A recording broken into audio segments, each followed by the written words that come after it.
Are you tired of that impersonal, annoying voice on your GPS navigation system? They simply bark out driving directions at you for hours on end. Turn left on New Milford Road West. Well, Frigamall Electronics has a whole new way to travel with someone who really cares about you. This is Mstar. To show you just how great Mstar works, we installed it in the Bob and Tom radio station van.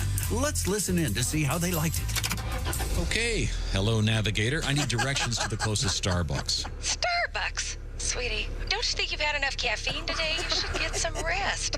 I'll just program the way directly to your house for nap time. No.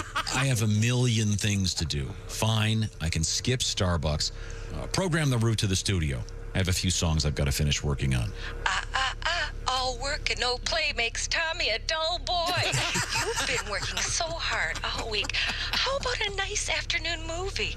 It looks like that new romantic comedy is playing at the Cineplex. I'll just put that as your destination. A movie? No way. I'm too busy for that. Yes, I know, dear. You're very busy and very important. Okay, let's go to the bank and the gas station first. You got those locations programmed? Of course I do, dear. However, there's an armored car at the bank and a tanker truck at the gas station. Is that okay? No. Skip them both. Those are very dangerous situations.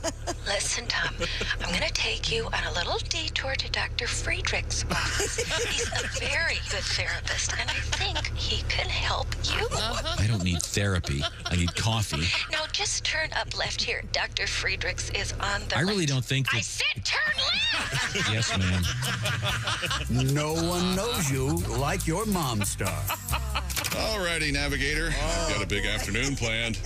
Get me to the liquor store, the bus station, the pharmacy, and the nearest drive-through burger joint. Oh, honey, that's no good. I programmed to drive straight to the gym. We'll be there in 5 minutes. Mind your own business, lady. Look, there's a drugstore right over there. I don't need no directions. You don't need an entire case of hand lotion either. Now just get in the right lane and hit the gym, okay, sweetie? No, I don't want to go to the gym. Honey, do you need a hug? Yeah, maybe. Yeah, well, I need you to shut up and do what I tell you to do. Huh? Yes, ma'am.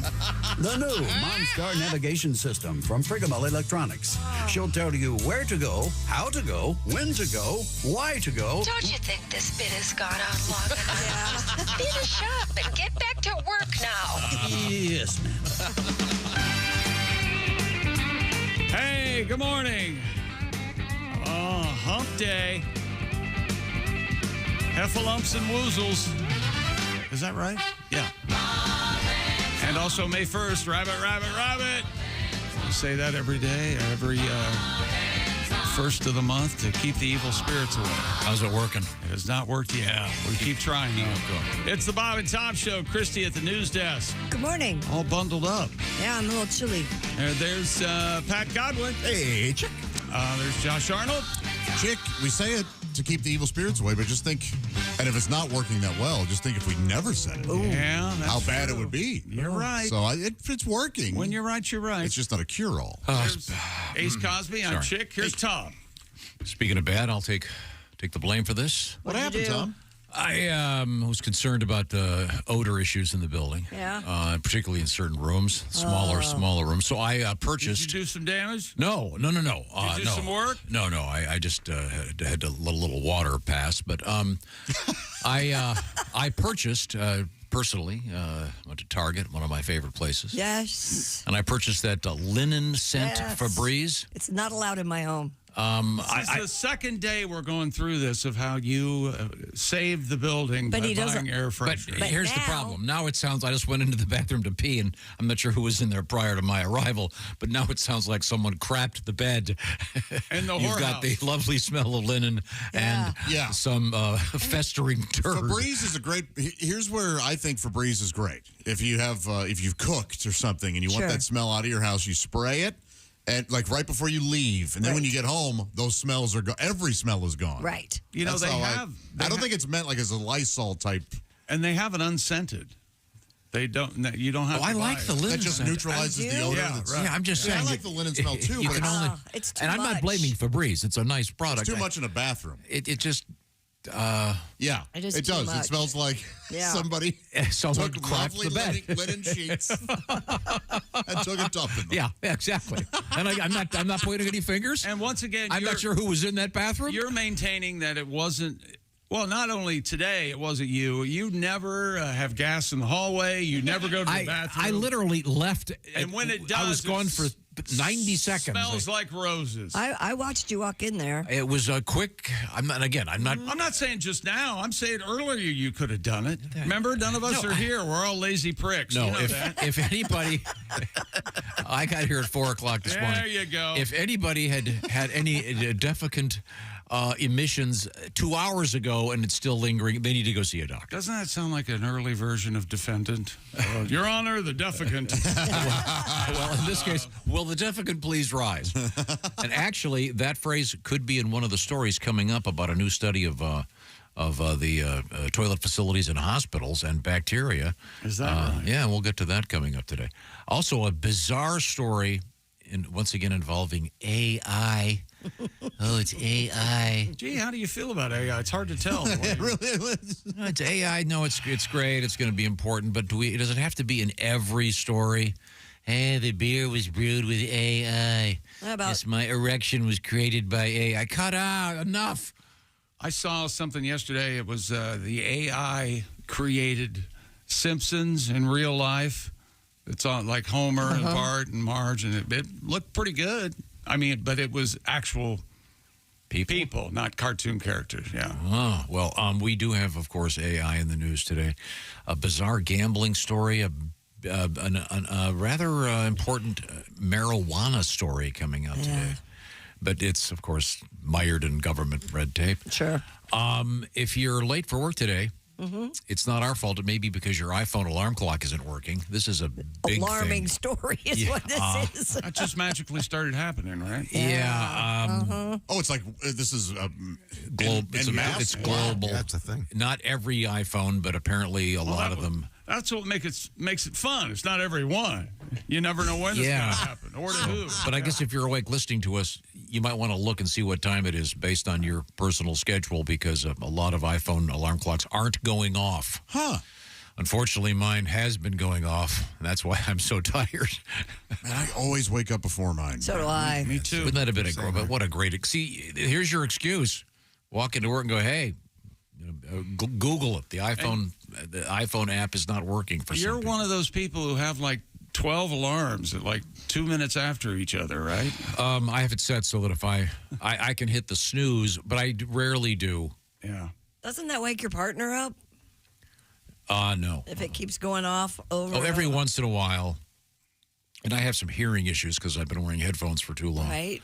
But yeah, every once in a while I'll get a nice, soft, gentle kick. Something like a nice, sweet, get out of there. Your alarms. No, I creep around in the morning like a mouse. Yes. Largely to not wake up the dogs. Are they in the room with you? No. Oh. But they Usually not. it's impossible not to wake up a dog if they know. I thought so too. My dog slept through it this morning, but he woke me up at midnight to go out. Well, Yeah, my dogs are usually sleeping in the laundry room, and if I sometimes I'll have a shirt hanging in there that I've laundered, and I have to tiptoe in Gotcha. and take it off the hanger. Well, why can't you just wear another shirt? They all look alike anyway. that's true. She brings up a great point. Yeah, it's sad. It's a mental thing. Okay. Lately, I've got 3 of these. I rotate. I'm just not comfortable right now. Now, that used to be just a workout shirt, right? Your golf shirts? It is I've got to work out today, so I won't have to change. It's a workout shirt. Yeah. You work out in a Short golf sleeves, shirt. yeah. And a I don't wear polo. T-shirts. Well, that's like a nice business lunch shirt. I know, think right? Casual Friday. Yeah, but work out. Hey, whatever you're Paris. comfortable in. I have to have a collar and a... Remember when he wore the, and that's the thing I like about Tom. He lost a bunch of weight, and he was never really that big, but he said, even though I've lost weight, I'm still sticking with the XX sizes. That's what I'm wearing, This is XL. and that's what I'm going to wear. I just for like rest I of my like the life. loose cotton. You know. Yeah, sure. Why not? Whatever you're comfortable And in. he used to wear a sport coat and cargo pants. That was That was some kind of look. I remember. Then everyone else started doing it, so I stopped. Is that right? Yeah. Everybody else started doing it. That was my perception. Really? Okay. Coming up, we have the Ace Cosby joke of the day, of course. Well, also, we're going to... Oh, yeah. Our new feature. Yesterday, what we learned yesterday on the show, we start doing it first thing today. We're turning the show upside down. That's exactly But we only have time for you to do a couple quick teasers. By the way. What condiment does Tom like cold? Okay. I've got to interrupt for just a second. Okay. I know that you say the word teaser doesn't exist. I don't think it does. I'd like to say hello to everybody. Did the New York Times crossword puzzle yesterday. Teaser. It kind of sounds hack and awful. I'm just saying it's a word. Teaser. Give us the teaser. How about what's coming up If it's in the the New news? York Times crossword puzzle, that means that it exists and it's probably... And tomorrow you'll want to write a letter to the New York crossword editor. Oh, yeah. Right. Every once in a while. Because you know better than that Do guy. you do that? Yes, he does that. Well, here's a mistake that they made. They said it was the abbreviation for microphone, M-I-K-E. Wrong. It's M-I-C. Yeah. As is universally recognized by the literate. It's true. Yeah, that is way wrong. Yeah, so in any event. Well, yesterday there was one, can't get up in the morning. And the answer was in bed.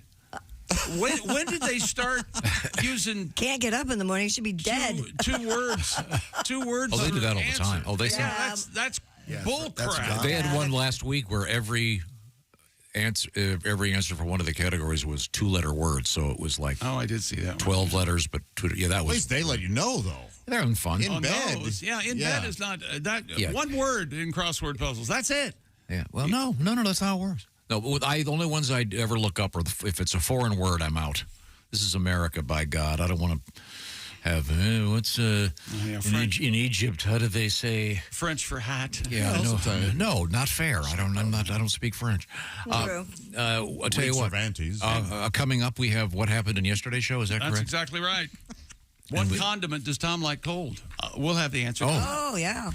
I think a lot of people are with me on this. I am in that I store my condiment in a refrigerator. This condiment. And we're going to talk about comedy genius Charlie Callis. Oh, cool. We're going to review Charlie again. And this may be my favorite world record of the year. We got a skiing world record, Christy. It's awesome. Yeah? Oh, it's just incredible. Water or snow? Thank you. Snow. Oh, okay. People playing with their lives. Although I bet there is, something. I bet there is a a version of this on water skis. Really? Oh, I'd love to find that. It'd be Can you really dangerous. barefoot ski? Pardon me? Can you barefoot ski? No. That's impressive. Water ski, barefoot water. I have friends that can do it. I mean, I can slalom ski, but barefoot skiing's tricky. Yeah. And in the process of learning, you usually break a toe. You experience something we call the 100-yard douche, where you have to have tweezers on board the boat to remove particles of cloth from your anus. This guy who set the world record, he's for some reason getting an enema. We'll explain. Yeah, okay, we'll find out on ice. Right now, the Bob and Tom Show, sponsored by Betterhelp. We all carry around stresses in our lives, big and small, keeping them bottled up sometimes. They can affect you negatively. And there is a safe space to get stuff off your chest and help figure out what's going on, making feeling better in life. And that's called therapy, of course. And if therapy is something you've been thinking about, perhaps you should think about this. This is an easier way to access therapy. It's called BetterHelp. You go to betterhelp.com/BT show, see what I'm talking about. But the notion is it's all done online, so it's extraordinarily convenient and a lot more flexible to your schedule. So it makes getting therapy much more accessible for you. So here's what you do. You go to betterhelp.com/BT show. The /BT show part will knock 10% off your first month. And you fill out a little questionnaire. You'll get matched with one of more than 35,000 participating therapists. And by the way, when your match with isn't working out, you can always switch, no additional fees. And then the therapy itself is done online. Like I said, it's done like a FaceTime call or a Zoom call with the camera on or camera off, just like on a phone call, or even texting back and forth. It's about what works for you, when it works for you, and where it works for you, because you can do it in the privacy of wherever you are, wherever you want to be. And maybe you want to get your head where you want that to be. So check out BetterHelp. It's BetterHelp, H-E-L-P, betterhelp.com/BT show. This part of the Bob and Tom Show is sponsored by BetterHelp. Also, coming up, ever been walking through the woods, Josh? Do you think you hear someone going, Josh. Oh, they're calling my name? Yeah. Yeah, that's a real phenomenon. And it happens to everybody in lots of different situations. What? Yeah. Interesting. And there's I've a never name heard for of it. this, and I've never had it happen. Have you ever been like, you're walking in the mall No. and someone just go, chick? No. You've never heard of like a chick you saw? Am I the only? I don't know what he's talking about. I haven't walked in the woods a lot, so I don't really. Never heard it. Yeah. Hey, excuse me, somebody's calling me in the hallway. We'll find out about that phenomenon if you're going to buy into it. This is the Bob and Tom Show. Hi, this is Mike McRae, and you're listening to Bob and Tom Radio. Good morning.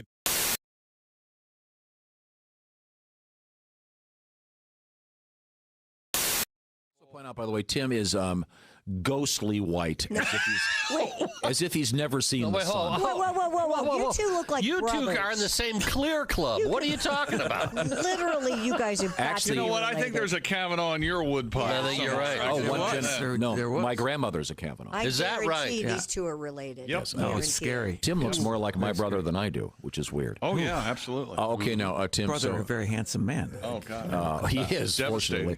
Lucky for him. So you're gonna try some of this shrimp cocktail. You've never had this before, Tim?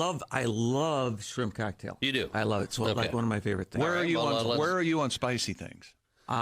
Let me say that I went to Applebee's last night and I got the boneless wings because, again, that's the way I roll. And they said, "What sauce I do have you want?" someone take the bones out for me. That's how important I am. That's exactly Can I right. have these deboned? I know please? it's surprising, a man in my Yes, station yes. of life. Now, Tim, I'm going to eat one of these just so you know it can be done. Okay. Well, you have hardly any sauce on that. Yeah. Quiet. Pussy. I'm gonna do it with a lot of sauce. Load it up. Tim. Come on, load it up, Tim. Yeah. Very That's good. fine. That's It's fine. not gonna be pretty. That's fine. Okay. All right. Go for it. The Come whole on. thing. All the way in. Cram it in there. Well, not the whole thing. Oh, my God. How you doing over there? Sweet baby. He's getting, You're look how turning red. Look how red his cheeks are already. Now he's taking his glasses off. Oh, my God. Steam's See, going to be coming out of his ears like in a it cartoon. shoots right to the top of your head. And if you have some sort of sinus problem, it clears it right out. Isn't it delightful? You can talk It's anytime delicious, you're ready. huh? And You're allowed to speak. you would like more, wouldn't you? Fantastic. Where's that EMT? Oh my God. Can I Yeah. ask Tom a question? What is it about you that someone else's discomfort you're just delighted? He's not going to be happy until someone actually dies on the program. So then they died. It was hilarious. You okay? I'm okay. It's tasty, isn't it? Yeah. It's very The thing about it, it is so good you want to do it again. Yeah, that's the thing. It takes you to I got to do it again? I take that back. Oh, It's so no. good you have to do it Oh, again. no. Is he going to do it really again? load it up. Tim dipped it. Really load it up now. Load it up. Joey would have already gone through 2 pounds of this. I know. Yeah. You're an amateur. Oh, you got to zone out. this Yeah, isn't go going like to get Close any your eyes and easier, swallow Timmy. it. Zone it out. Oh, he's going to sit there. Look at the veins pop out. Maybe it's best you don't speak. There is a vein in your throat. I don't think most humans have that. What is that? that's good. Is that what Johnny would call the carotid artery?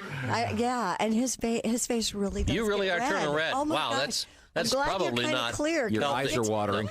You look like someone just gave you some very bad news and it involved death. So the EMT is not here for Joey. It's for you. Thank Goodness God. gracious. There But we what go. is it about food like this where it's kind of painful, but you sort of like it and you want to do more? It's delicious. It is good. You know what? I think I've had enough. What's for the now. Joey? What's the most painful food that you've had to eat a lot of? Oh, there's been a couple. I did kimchi when I was in Korea. Yeah. With fermented cabbage. And that was Right. really spicy. Oh, boy. That was awful. I'll never eat it again. How much? do in that How much competition? did you I did. swallow? I did of that? just under 7 pounds. Oh my God! Okay. Criminy.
The whole movie. Jeff Jenna is our guest. I don't know if you remember this. A lot of people were mad at the Mattel toy company because Teen Talk Barbie, one of the 200 things Teen Talk Barbie said was, math class is hard. Oh, yeah. And everybody, young women won't want to take math classes. And I'm just thinking, no, that's stupid. What, are American women that easily influenced? Are they? No, I don't think so. Because if they are, I think Teen Talk Barbie should say things like, sex is fun.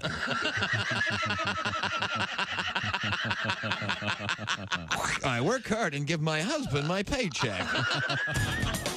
Bob and Tom 24/7. Not on air, online, all the time. Bob and Tom 24/7.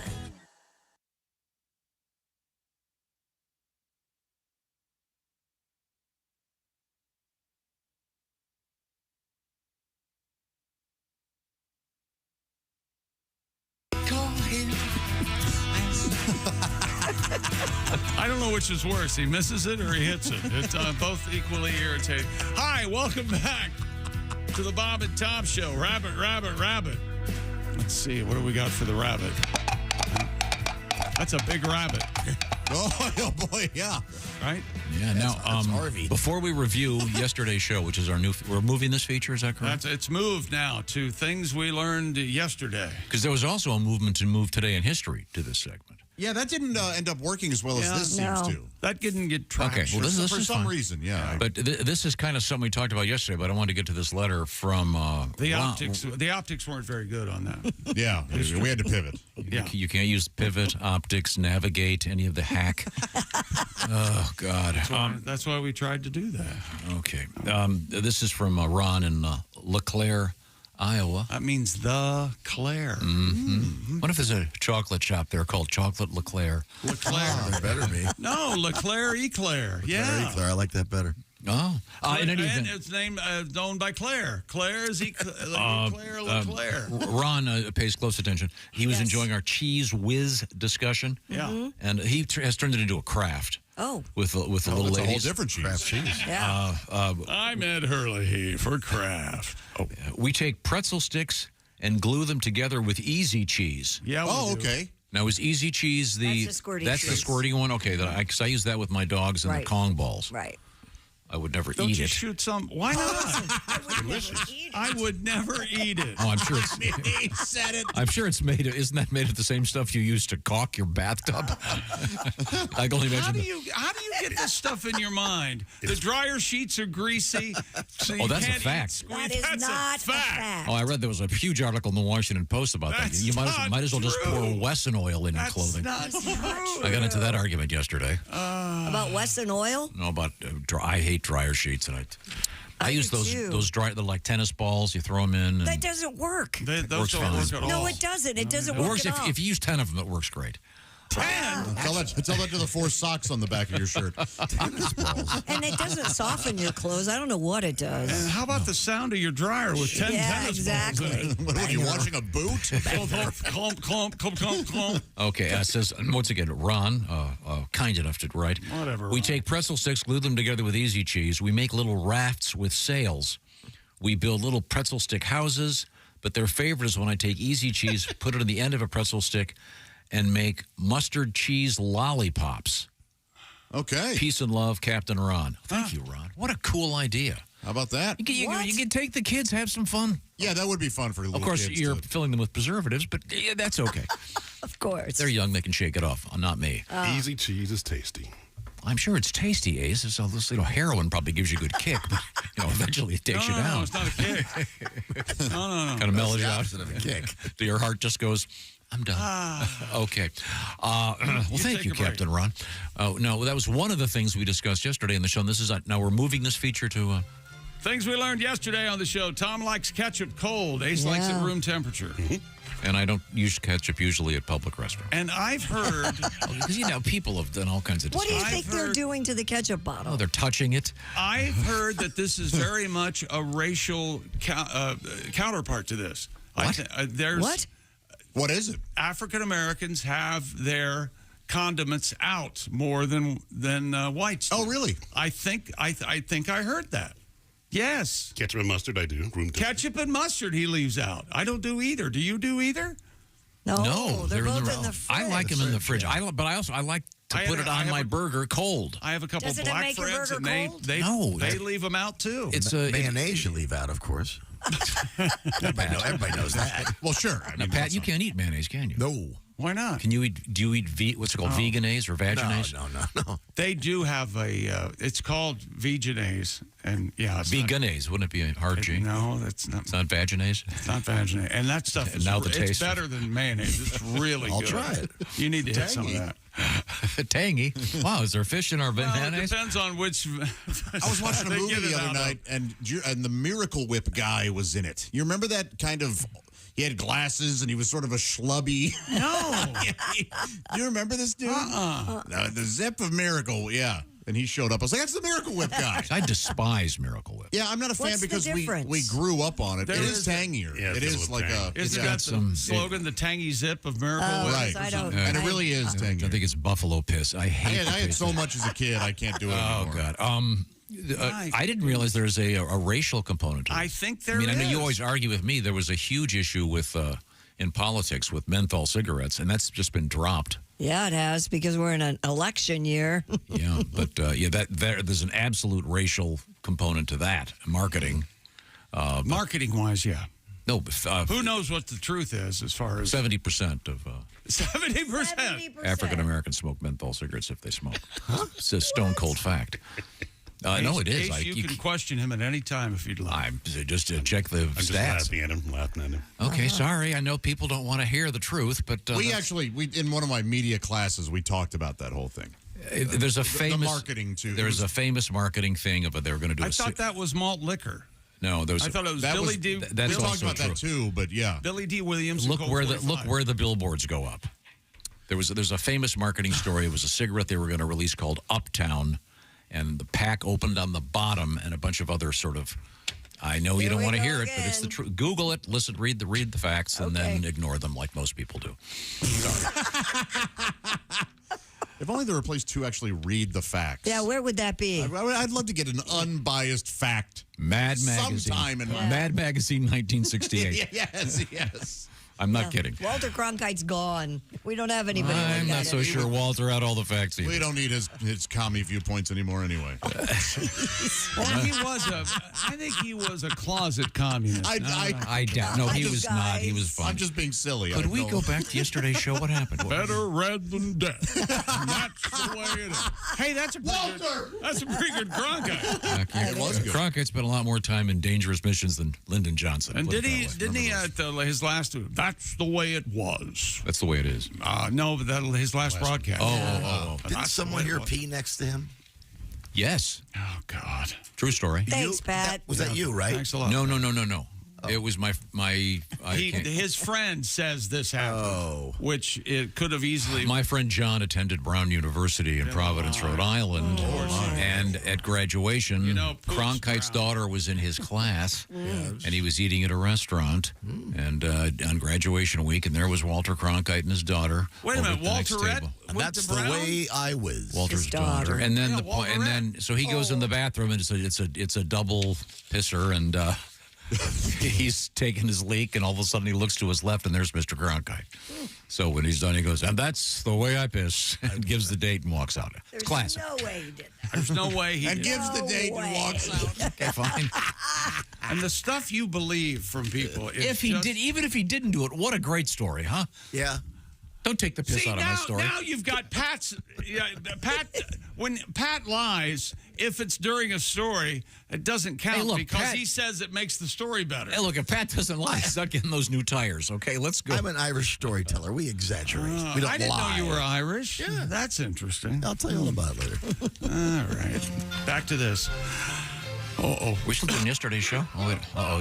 This is part of yesterday's show. Chick coughed for 3 straight minutes. Yeah, Pat's father-in-law hired Charlie Callis to stand at his pool for $10,000 for 45 minutes of fun. We talked about that yesterday. Charlie Callis, a semi-obscure comedian. 45, and that was back in the day. 10 grand. That's a lot of money for 45 minutes. Early 70s. Charlie had he was a great jazz drummer. He got that, but he was very funny briefly for about 5 minutes, and then Lawson's is now thriving in Japan, evidently, and it is the same Lawson's that started in Ohio. Cuyahoga Falls, Ohio. Apparently, it's a Or convenience store. Chrissy says Cahoga.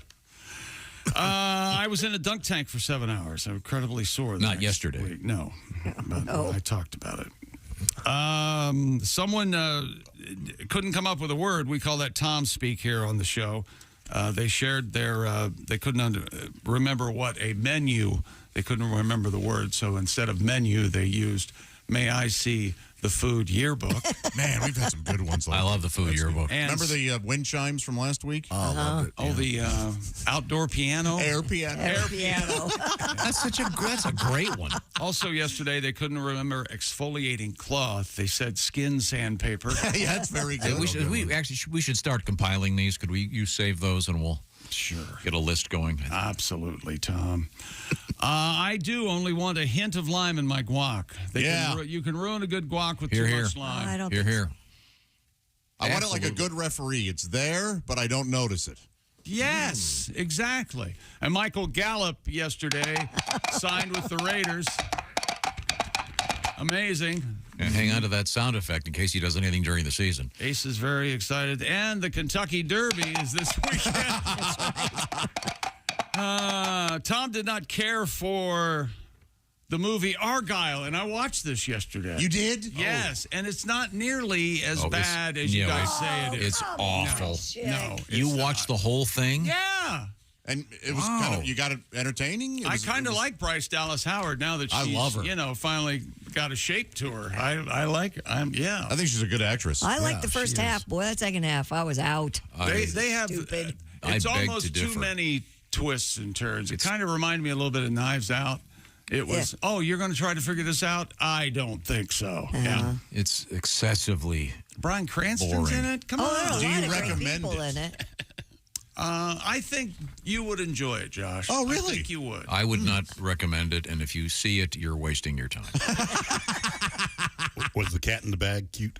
No. It's just a cat in a bag. It was Cat in the bag. highly irritating. And Cat in a as irritating as a cat would be, only it was in a backpack. Stupid twist. It is so poorly written. How you're the one that once told me sometimes you're watching a movie and you go, wow, that was a really beautiful day. It's a shame they had to waste it making this movie there. I used to get big laughs.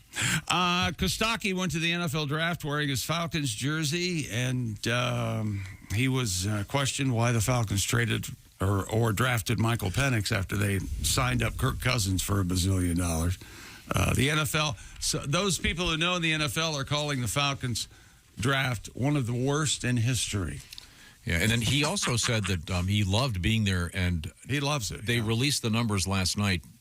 Did you see it official? Yeah, I want to say, I don't have them in front of me. 2.25? For all 3 days, it was over 700,000. Yeah, over 700,000 people.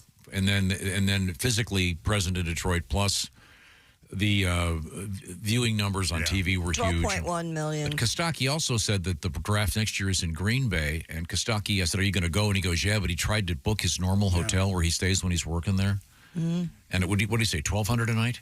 Yeah, $1,900 a night. Oh, okay. Yeah. And sold out. Didn't he say it was $49 a night normally, or $94 a night? Yeah. So now we're trying to set up Kostaki with a gig that weekend, or that week rather, next year. He could do a live show for all those fans of football, because as you know, when he does his live show, he likes to insult your favorite team. He'll be happy to insult them for you. And Kostaki is not currently dating anyone, but since he got divorced, he has kissed a girl. I don't know what that entails. He would not go into. But he said he's playing a lot of poker with his brother. Is that right? Yeah, last weekend he did. I heard he's playing a lot of cards and drinking. That's right. He's happy. No, he's what is it? Poker in the back and poker in the rear. What is it? Oh yeah, he goes to the goes to the it's the bar up front, and then it's the poker in the rear, liquor in the front, poker in the rear. Liquor in the front, poker in the rear. Right. Yes. Okay, it's a birth control technique. Huh? Yes. You know, there are some that believe in that. Oh yeah. Yeah. They're called parents. No, not in this case. Not if you're. Not if you're. There's Christy. There's drippage. And look, the most important thing, I want to talk to those young people out there. What kind of load are you bringing? Yeah, Here's the most important thing to remember about birth control. Here. You use Pepsi, not Coke, and you have her stand on her head and you shake it 7 times. Ah, boy. It's And then infallible. Don't insert it more than half an inch. And also, Go don't ahead. forget, if you get pulled over for a DUI and you've had some beers, Yes. put a penny in your mouth. You get Yep. Yeah. makes You the got it. test. Inflation nickel now. Oh, is it a nickel? I'm sorry. I stand corrected. Inflation hits urban myths. Yesterday, my favorite story from yesterday, zebras got loose from a trailer and ran amok at traffic in Wisconsin. Near Seattle. Near Seattle. Have they found the 4th one? I don't know. We'll follow up on that. Are we sure there were? Yeah, there were 4. There were 4, and they said they literally hired local cowboys. Yeah, they caught 3. And they caught 3 of the zebras, but the video's hilarious. You see these zebras trotting down a suburban street. Hi, fellas. I don't know if the 3rd one's still on. The 4th one's still on the loose. I bet zebras don't like to be roped, and they certainly don't like. We found out they don't like to be ridden. They do not. Apparently, it's possible, but very difficult. Yeah. And we also found out that zebras. This is weird.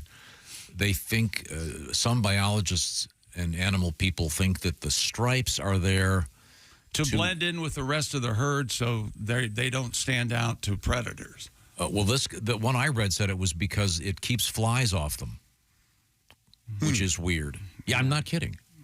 It was about and the really odd thing about that is, don't you think you'd want to have it so that it keeps lions, and hyenas away? You think they'd want stripes to make them look like a bush? Yeah, like green and brown stripes at least. Okay. And that's what we learned on yesterday's show? That's it, yeah. Okay. As of 8:25 p.m. last night Pacific time, the zebra had not been captured. Oh, my. Yeah, the zebra has been spotted, but... Thought he was striped. One of the men who helped catch the other 3 zebras said that this particular had bedded down and was mellow. You'd think they could just sneak up on him and take him then, but apparently not. Okay, and then we also had the tattoo guy yesterday. He had a big tattoo in his belly of a woman spread-eagled, naked. Bring that back up. Yeah. It was very troubling. Yeah. But he doesn't show it to his grandkids. Yeah, that was that was his point. His kids are okay with it. Do you think there's an albino zebra, you think? Probably. Maybe. They're probably some kind of... Mr. Ed, famously. The guy with the tattoo, and it's a huge tattoo, and the lady's mommy parts are his belly button. That was attractive. Remember what I said? No. I don't. Lucky it's an innie. Oh, yeah, I do now. Yeah, we remember that. Oh, out either might be some upset people because of something you said. Yeah. Hey, it's time for me to tell you about Raycon Everyday Earbuds, and we've got some Raycon love. Let's see. This is from Gust, G-U-S-T, Gust. I've heard Chick in his talk about Raycon earbuds. I got some for my wife for Mother's Day. I gave them to her early because, unbelievably, I ordered them, and just 4 days later they arrived. That's Raycon delivery for you. My wife put them in and commented how well they fit, shook her head vigorously, and was amazed they stay put, and she loves them now. Only problem was Raycon offered a second set for half price. I did not take advantage of that, and now I wish I had. Oh, well. Well, you could take advantage of Raycon Everyday Earbuds. That's right. The audio quality rivals all the big audio brands you know and love. Seamless Bluetooth syncing, 32 hours battery life, 8 hours of playtime. Raycon's optimized gel tips are designed to fit every ear ever made. And also, you can talk on your phone with your Raycon earbuds. They have earbud tap functions and noise isolation, and they really do make a swell Mother's Day gift. Raycon offers easy 30-day returns just in case. So go to buyraycon.com/Tom today to get 20% off your Raycon order plus free shipping. That's 20% off free shipping at buyraycon.com/Tom. And be sure and get a pair for yourself. That's buyraycon.com/Tom. I love my Raycon earbuds. Read the reviews. They're fantastic. Now, coming up, we have a lot of exciting stuff in the news.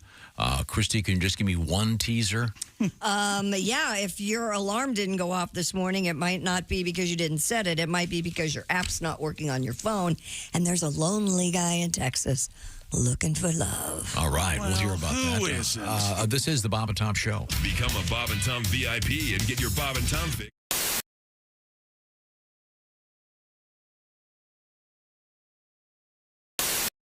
guest in the studio is comedian Bert Kreischer.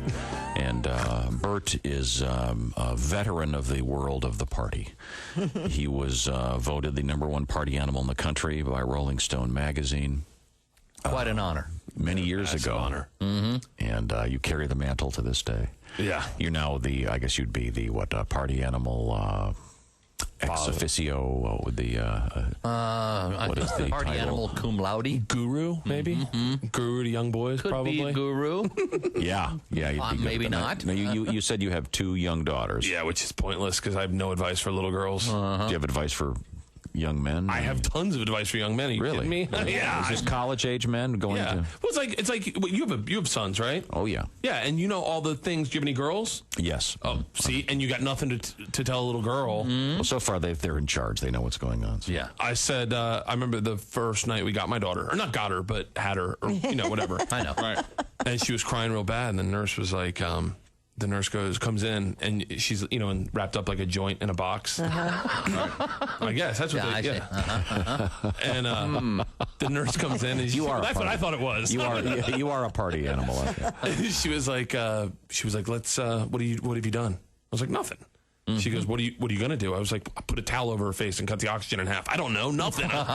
And she goes, here's what you do: take her head, put it by your heart, take your pinky, place it on her lower lip, and allow her to draw it in. That'll calm her down. So I do it, and sure enough, as soon as I put it on her lower lip, my daughter draws it in like she's trying to rip the nail off. Just, I'm like, we're stopping this tonight.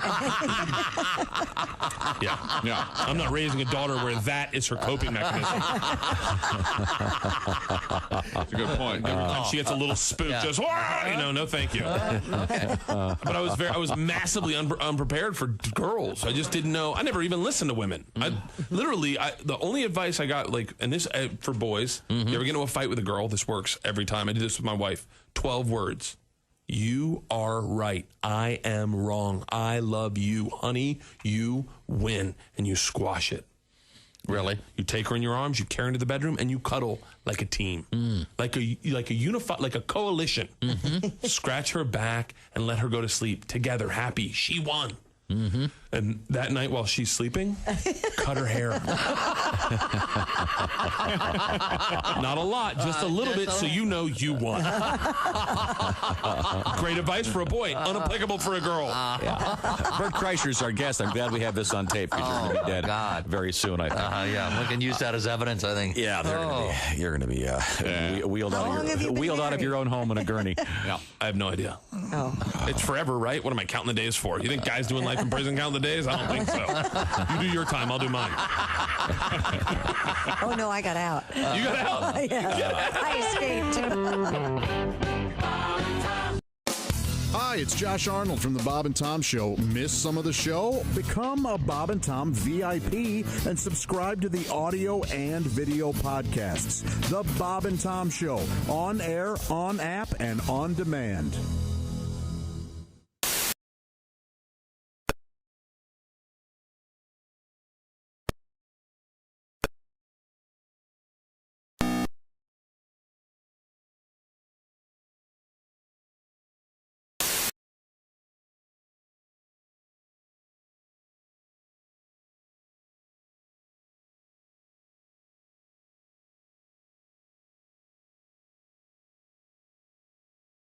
Penis straightens out after a couple of days. Bob and Tom in the morning and highlights all day long. The Bob and Tom Show, weekday mornings at 6 a.m. Eastern on Bob and Tom 24/7. Morning laughter just might be the best medicine. If you want to turn your daddy parts orange, eat some Cheetos and watch some porn. Bob and Tom Radio 24/7. Hi, and good morning, and welcome to the Mr. Insinuation Show. The show, let's go to the phones and just go to the phones, huh? Good morning, you're on the program. Hello, Mr. Insinuation? Mm-hmm. Yes, I have a... yeah, and it's with my wife. Okay. And, well, she's not letting you... or she's not giving you... Well, yeah, and... oh, boy. I was wondering how long that would... She's not doing the... Yeah. And Okay. have you tried? Yeah, we did that. Okay, but have you tried this? No, we haven't. Okay. Mr. Now, I. have you followed? Now, if you tried that, follow it up with one of these. And then immediately after that, give it one of these.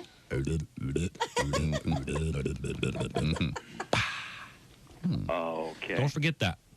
All right. Well, thank you for every. That ought to get you. Well, yeah. Okay. You know. Okay. All right. Well, I see by the way we have a shortened show today, and thanks for calling today. And it's been the Mr. Insinuation show. The show, you know, right now, sure. Fabulous program. Hi, this is Mike Birbiglia, and you're listening to Bob and Tom Radio. There was this bass player, and he was sitting in a bar just getting really, really drunk. He was mad at the world. Yeah. He had been fired from his latest job, mad at everyone, just angry, drinking. So he leaves the bar. He's very, very drunk. He's walking down the street. And across the street is a nun walking the other direction. Mm-hmm. Well, bass player runs across the street, knocks her down, and just starts kicking her and hitting her and going crazy. A drunk bass player. A drunk bass player. And he looks down and says, "You're not so tough now, are you, Batman?" This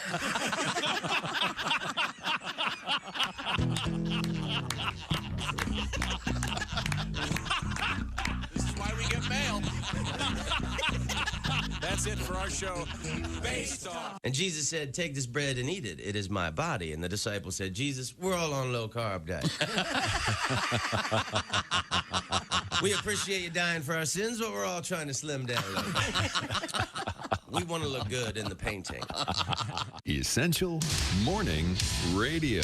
All day and all night. Really? No, seriously. Really? Bob and Tom Radio. License plate when it's very nice. Welcome back to the Bob and Tom Show. First day of the month. Rabbit. Giving you some good birth control advice. Go in peace. Isn't it aspirin and Diet Coke, right? Or something like that? It's You're supposed to douche with that. that? See, that's the problem. It's you weren't watching the Pepsi challenge. Ah. Yeah, they had they did Coke versus Pepsi, and those that douched with Pepsi didn't get pregnant. Isn't that something? Yeah, 1957 that was done. With guys with white T-shirts and a deck of Luckies tucked in their sleeve. And that's why we have baby boomers. Yeah, exactly. Thank you, Christy. Deck of Luckies. Well, good morning, Mike Hammer. What the hell? Now, we have Mr. Chick McGee over there. We've got more Tom speak rolling in. People love this. This is where Tom can't find the right name for something, and he just blurts out whatever it might be. Sure. Air fryer, you call a wind cooker. A wind cooker? Well, that sounds like something from a First People's, the wind cooker. Yes. That's how we make Navajo pizza.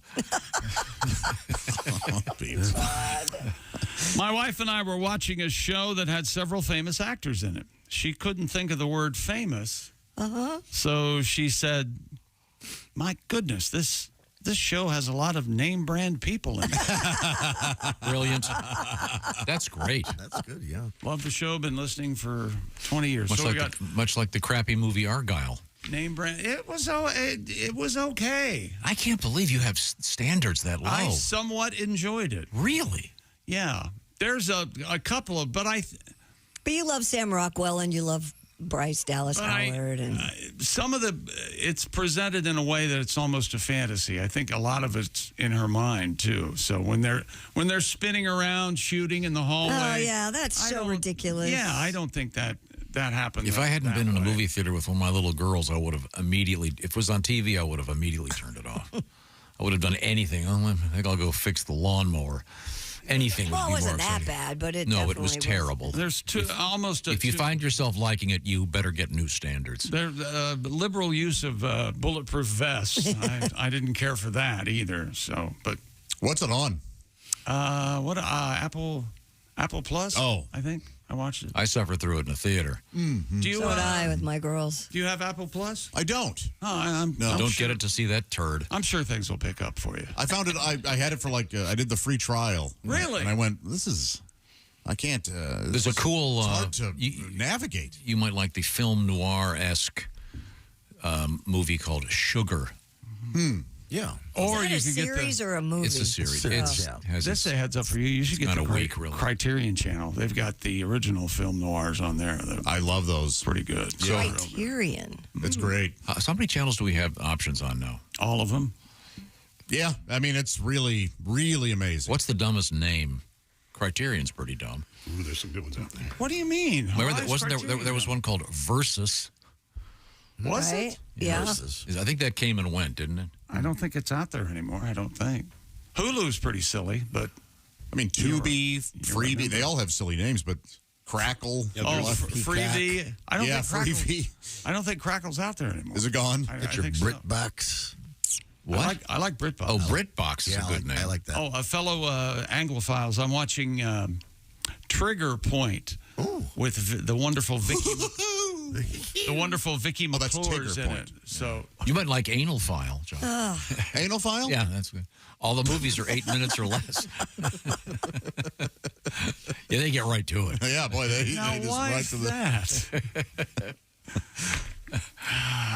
Good morning to the show. It's been making me laugh since the early 1900s. Well, thank you. At last, somebody got our start date right.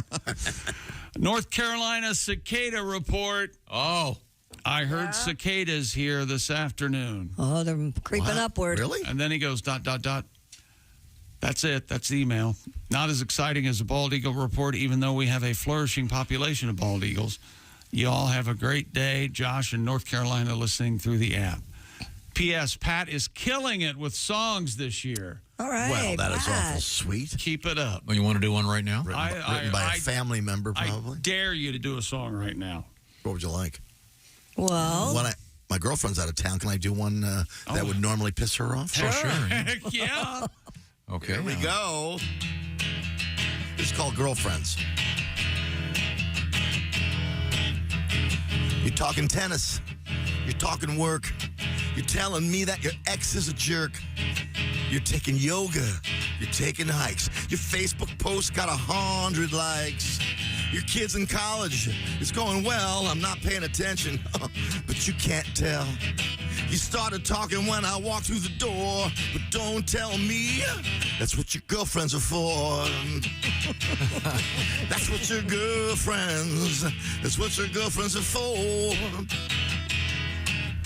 Pillow talk and your bedroom decor. Yeah, but don't tell me that's what your girlfriends are for. Here you go. You're in a book club. You love good wine. I don't care. You're wasting my time. I don't know thread counts. I can't relate. I'm just trying to concentrate. You talk a lot as you sip and chew, and I just not. I've got work to do. You hired me to do your kitchen floor, so don't tell me that's what your girlfriends are for. That's what your girlfriends are for. I'm just here to fix your broken door. So don't tell me that's what your girlfriends, that's what your boyfriends, that's what your husbands, that's what your therapist is for. Ow! All right. I didn't know you were a handyman. Very handy. Fixing doors, fixing polishing the floor. Oh, hey, baby, I'm your handyman. Oh, wow. Speaking of handies. I don't believe. Over the waistband handy? Whoa. Yeah, I like those. Coming up in sports, we have some actual sporting well, news. Tom would never know that because he doesn't wear sweatpants, so he wouldn't be able to do that. That's true. Yeah. NBA playoffs continue. The Bucks stay alive. Yeah, you heard me. Optimism is low right now. Willie drove up to Milwaukee to see that game. Did he really? Yeah. He lives and dies by the Pacers. They let him down. Tyrese Maxey saved the Sixers last night from elimination, and the Cavs win. And guess who pitched last night? You Darvish. Me chick. All right.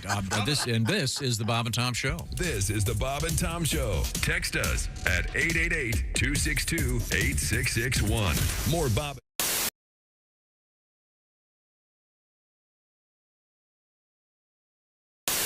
Use big words. I got a little test here. What test are we doing? No, don't do this. What? Now, I want you to hand this to Jessica. And it's, I don't want to give too many hints. Why is that still in here? I want you to figure out what that is, Jessica. Describe, put it down. And it's got those rubberized rods sticking up. They're about 4 inches in length and about, I would say, 3/4 of an inch in diameter. What do you think those are? Can you describe the 4 of them? Go left to right. Actually, go right to left.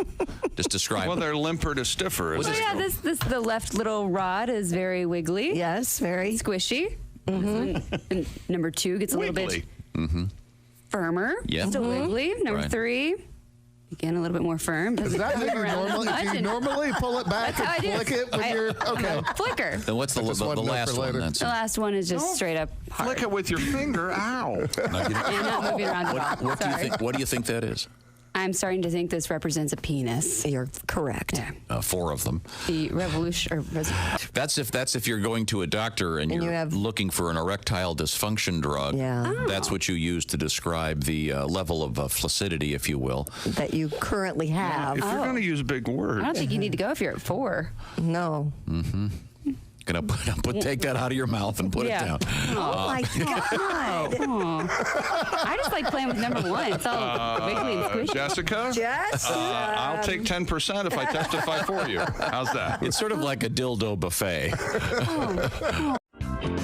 If you take a girl to dinner and she asks the maitre d' for a better table, she's never going to be satisfied with anything in her whole life. That's one of the rules. One of the rules in here. Just go to the bathroom and go right out the window. Oh. Leave your car. Buy another one. It'll be cheaper. Tom has one of those rules. That's one of the rules in this book. Yes. Yep. All right. Watch the way that a date treats a waiter or waitress, or because waitstaff, that's how they'll treat you in 3 months. Yep. That's the rule of thumb. Well, that's more about one of those people who you just can't please.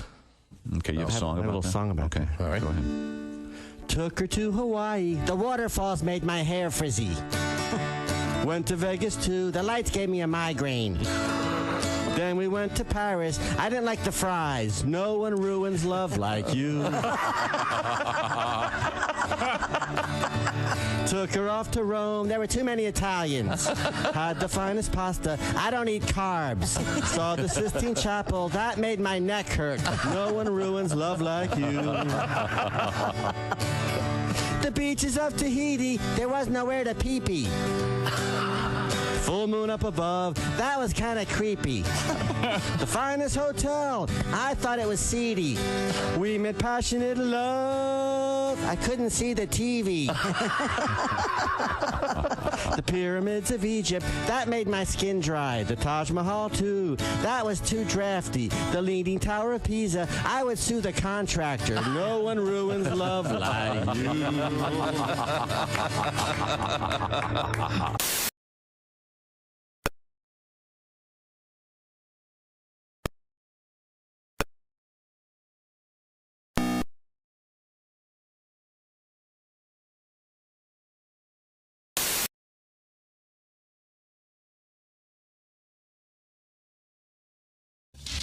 Bob and Tom, 24/7. Oh, yeah.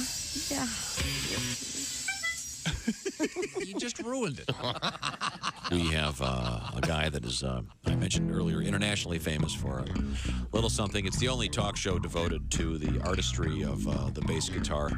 It's a little thing we like to call Bass Talk. Wow. It's the Bass Talk show with Mark Christopher Roman on the bass. Yes. Marcus, how are you, sir? I'm great. How are you? Good. Well, this bass player, he was having trouble finding a gig. Mm-hmm. What a surprise. Yeah. So he decides to take a part-time job in a funeral home. Uh-oh. Okay. So he's working with a funeral director, and they're late one night, and a local guy named Stanley Smith had just died. Mm. And he's there on the table in front of him, and they're just amazed at this guy's certain body part. Oh. It's incredible. It's astounding, actually. Mm-hmm. It's bigger than any porno stars you've ever seen. Wow. So between the two of them, they decide this has to be saved for posterity. Mm-hmm. So they remove the body part. And well, who would know, right? Right. So they remove it and they stick it in this great big glass jar with formaldehyde. Well, the bass player decides he's going to take it home and show his wife. So he takes it home and he sets it on the table.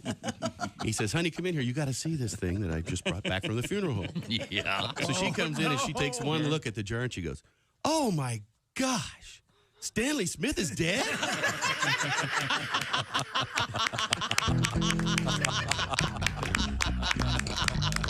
There you go, ladies and gentlemen. You can see why people flock to the airwaves to hear the fabulous show. Based on. Hi, this is Kostaki Economopoulos, and you're listening to Bob and Tom Radio. I actually have a sexual fantasy associated with the earthquake. Go. All right, woke chick up. In my fantasy, I am making love to this woman. Yeah. And then all of a sudden, she feels the earth move beneath her. Ah, yes. And then she rolls over on top of me and shields me from debris. Safety first, everybody. Safety first. Comedian John Campanera. Bob grew up in Los Angeles. Vin Scully was my man. Is that something that you did? Vin Scully is funny because he's one of these announcers that loves to read lips. Wait a minute, here comes Tracy out of the dugout. He's in the umpire's face. It appears he wants to take the ump to Fuddruckers after the game. You know what makes me laugh is Skip Carey, Harry's son. He does the Atlanta Brave games. Sure. I listen to this guy when I can't sleep. Chipper Jones takes one on the outside. 3-1 on Chipper Jones. Don't forget all week long, we got the best of the Duke right here on TBS. John Wayne right here on TBS. There's a long fly ball. Looks like that's out of here. I love that. And you know, Harry's going, I can't believe that's my son. You know, Harry would get excited over the dumbest stuff. Hey! Check out the kid in the sombrero. You're listening to Bob and Tom Radio. 24/7. 24/7. 24/7.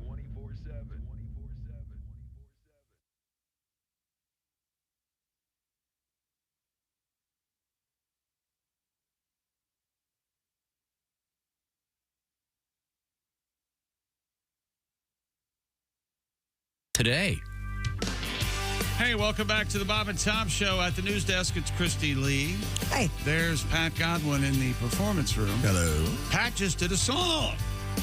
I'm a singer-songwriter. Maybe that's what I do. Maybe another song this hour. A song an hour, Tom. That'd be fine. By the way, I should point this out. One of the great fun times of the year will be taking place in upstate New York. God, that's beautiful country. Yeah, I wish I could get there that weekend. I'm talking about Mr. Jeff Oskey. God, what a handsome man. He'll be joined by Pat Godwin. Saturday, May 11th, starting at 5 o'clock, a great comedy show preceded by a buffet dinner. Ladies and gentlemen, are you kidding me? It's at Cacciatore's, so catch it. It's almost irresistible, Josh. You've done the gig, right? I have, and I'm telling you, if you're in that area, do not miss this. It's some of the greatest food you'll ever have, some of the best entertainment you'll ever have, and some of the nicest people Who's you'll there ever... besides Pat and Jeff? There's a band. Good. See our buddy Genesee Joe. Everybody is really, really wonderful there. What is the date on that? May 11th. I told Pat and Oskey yesterday I was tempted just to ride with them for the food. For the Me food, too. right? Just for the buffet. How far is the drive? About 10 hours, right? Oh. Just for the view. Yeah, everything about it. Go for a dip. Cool towns. Speaking of dips. Plus, there's Genesee beer. Can you bring me back a sixer? You got it. Genesee It County. may be a threer by the time I get back. Beggars can't be choosers. Oskey would have 3. Pat, and when you used to drink, did you drink beer? As I would nurse a beer, I would down a shot and I'd hold a beer. Yeah, that was my thing. Double Jameson, hold a beer. Do you like beer? No. Oh, okay. I don't like the taste of alcohol at all. It was a medicinal thing for me. Oh, I got it. Oh, Yeah. I see. I hate the taste. Just quieted the demons. Yes.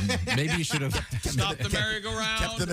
Stop the chatter, the carnival in my head. Maybe you should have opted for the enema. What? Some people do that. Yeah, they did the wine enema. They take it up the... Very dangerous. And yet you're recommending. No aftertaste. Hang on. Pat was going to tell us, describe an enema for us. Well, you take it up the old ass, huh? Keister. I was going to say butt. I like keister. There's also the coffee enema. Yeah. People do that. Be careful. Don't want it too sweet. Might want to use the decaf. Your ass will be up all night. But seriously, it's time for us to leave. Did I mention where the gig was? Did I even get that out? I'm sorry. Somewhere in upstate New York. Cacciatore's in Ilion, New York. Ilion, New York. Sorry. Ilion, yeah. And Chick was not able to finish his introductions. There's Josh Arnold, Ace Cosby. I'm Chick. Where's Josh sitting? I'm at the I Hate Steven Singer. .com. Sidekick. You ruined it. Sidekick chairs. Mother's Day's here, essentially, guys. It's here, all right? And Josh's mother is here. Hello! Hi, Mom. Hi. You look lovely today. You let him talk, Tom. Go ahead, honey. Is that the moo I got you? Yes, it's so nice and it's warm. It's warmer than you'd think. Yeah, it's wool. It's a wool moo. Very nice. It weighs It's got teddy bears 110 on the, pounds. It's got teddy bears on the boobs. See him? Yeah. Hey, the baker called. Your panties are done. Well, Mom, you know those flowers I get you every Well, I year? can see why you think he's a prick. You know about those gold flowers I get you every year, Mom? Yes. Yeah. Well, right now... I have all of them. Yes, if you go to IHateStevensinger.com, you can get your mother new red wine, 24-karat gold dipped roses. Free shipping, only at Steven Singer Jewelers. That's IHateStevensinger.com. On days you don't call, I go over and just look at my roses and cry. Well, you shouldn't cry, Mom. I'm busy. I'll tell you more about that later. It's a time now to check in with the sporting scene with Chick McGee at the Sports Desk. What's happening? All right. Tyrese Maxey, one of the best names in the NBA, saved Philly from Call him the elimination. pad. The Maxey pad. Call him that once. Maxey had 7 points. That was the one time. By the beard of Reggie Miller. Tyrese Maxey had 7 points in the final 25 seconds. Nowhere near the record, of course, but he finished with 46. And the 76ers, 112-106 overtime win over the Knicks in Game 5 of their first-round series. New York still leads that one 3-2. The Sixers trailed by 6 points with 28 seconds left in regulation. The Knicks thought they had it won. But no, much like when Reggie Miller scored 8 points in 9 seconds for the Pacers at Madison Square Garden in 1995. The famous in your face spike game. I remember that. And afterwards, they had to test Reggie Miller to see if he was, in fact, human. Yeah, that's exactly right. Yep. And Donovan Mitchell. I call him Mellow Mitchell. Mellow. Quite rightly. He had 28 points. Evan Mobley blocked Franz Wagner's layup in the final seconds. He's playing the wrong sport. Franz Wagner should not be in the NBA. He should be playing cello. Cleveland Symphony. I am Franz Wagner. Cavaliers survive a scare from Orlando, holding off Paolo Banchero, which is First National Bank in Paolo's hometown. Oh. I have to go to the Banchero. Oh. Magic 104. And the Magic, they beat a Cleveland 104, Magic 103 in Game 5. Cleveland leads that series 3-2. Game 6 Friday night in Orlando. Magic 103 sounds like a radio station. Yeah, Magic 103. I'm sure it there's is. about 10 of them. Sure it is. And Apollo Banchero sounds like the bank on the moon. Now, I think it's worth pausing to remember the great Reggie Miller and that famous situation with Spike Lee. Can you give me the short version? Because I want to feature something here involving that exact moment. Reggie scored 8 points in 9 seconds for the Pacers at Madison Square Garden in 1995 to beat the New York Knicks in that playoff series. And game, anyway. there's a famous scene in which Spike Lee was returning to watch the next game. I guess it was in Indianapolis. Yeah, and we sent our correspondent there. Yeah, if I'm not mistaken, and I think it's pretty much explained here. Spike Lee at courtside gives the choke sign to Reggie Miller. Suddenly, Reggie catches fire, has one of the greatest games in the history of the NBA. We have our own Chick McGee at the airport. Chick. Hi. Spike's plane is unloading right now. Gentlemen, it's a carnival atmosphere here. How many people are there, Chick? There he is right here. Here he comes. Okay. With his Knicks hat on, and he's zipping right by us. Mark's running up to him with the chocolate shirt, and he's almost all the way out of the terminal already. So I have to run back and get my sports, and I'll describe to you as we're chasing Mr. Lee. We're at gate D8, and now we're at gate D7. And Mr. Lee is acting as if we don't exist. Okay. And let me think. I'm starting to get a little winded. Mr. Lee's a spry young man, and I can't really catch up with him right now. He's being interviewed by a pool of reporters, and he's sticking with no comment. And I'm behind an officer of the law. The officer is armed. Mark now is looking at him. Spike is now finally acknowledging Mark's presence. we're having a little laugh about something, but I don't know what it is. Gosh, boy.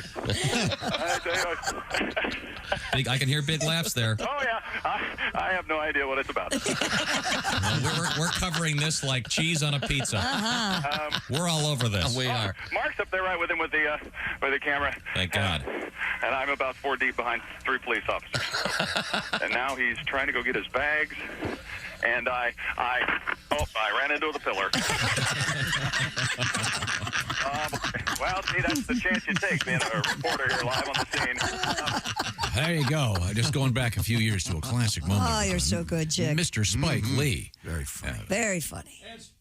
Speaking of the Pacers from last night, Yeah. Chris Middleton and Bobby Portis each scored 29, and the Bucks kept their season alive by beating the Pacers 115-92 without Giannis and Dame. That's Game 5 last night. Willie drove up there just to see the game. Pacers still ahead 3-2. Heartbroken. That one, and he was going to call in if they won. He is. I don't think he was going to call. There's still another chance. It's not over. But I can't remember but last time the Pacers won something like this at home. Yu Darvish, me chick, earned his first win of the season, pitching 5 shutout innings after coming off the injured list. And Manny Machado, I'm not sure, hit a 3-run double. Padres beat the Reds 6-4 in beautiful San Diego, where today it's going to be 72 and low humidity. And also last night in Major League Baseball, Tom, we had one of these. This happens every now and again. A swarm of bees created, as it's written here, a buzzkill. The start of Tuesday night's game between the Dodgers and Arizona Diamondbacks in Pahonix was delayed nearly 2 hours. A bee colony swarmed the top of the protective netting behind home plate. It took more than an hour before a beekeeper arrived and was scissor lifted up to the swarm. Christy, you ever been scissor lifted? Oh, wow. Maybe once in college? I want to see that. No. And it looked to me like he had a vacuum cleaner and a hose, and he was sucking the bees up in the vacuum cleaner. Yeah, that's how they do it. Seem Bee-vac. Oh, that's the way they do it? Yeah. Standard Did you see we had the story about the 50,000 bees in the wall of Yes, yesterday. that farmhouse, and the little kids thought there were monsters in the wall? Did they use a vacuum cleaner? Yeah, the there? guy, didn't he say there were, am I right, 50,000 bees? Yeah. That's a big vacuum cleaner to hold 50,000 bees. Oh, yeah. That's got to be It's a hard to shop push. vac, right? Yeah. Got to be a shop vac. Yeah. You got a shop vac, Tom, over there in the garage? Technically, no. Oh, you have a little one. Yeah, I bet you have a whole house vacuum system with little holes in the wall, don't you? No. Where you just hook the hose up, whatever room you're in. Boy, That's a thing? Yeah. Oh, yeah, it's a thing. Yeah, that shouts it was a big- unbelievable maintenance issues. I can't There's a imagine. ping pong ball stuck in the system. It doesn't tear the walls out. It's somewhere third floor, back in the back of the house. You got to. That was a big thing back in the day. Yeah, there are some houses still that have those. Wow. I'm a big vacuum cleaner fan. Caveat emptor. What are you pushing these days? Cordless bison?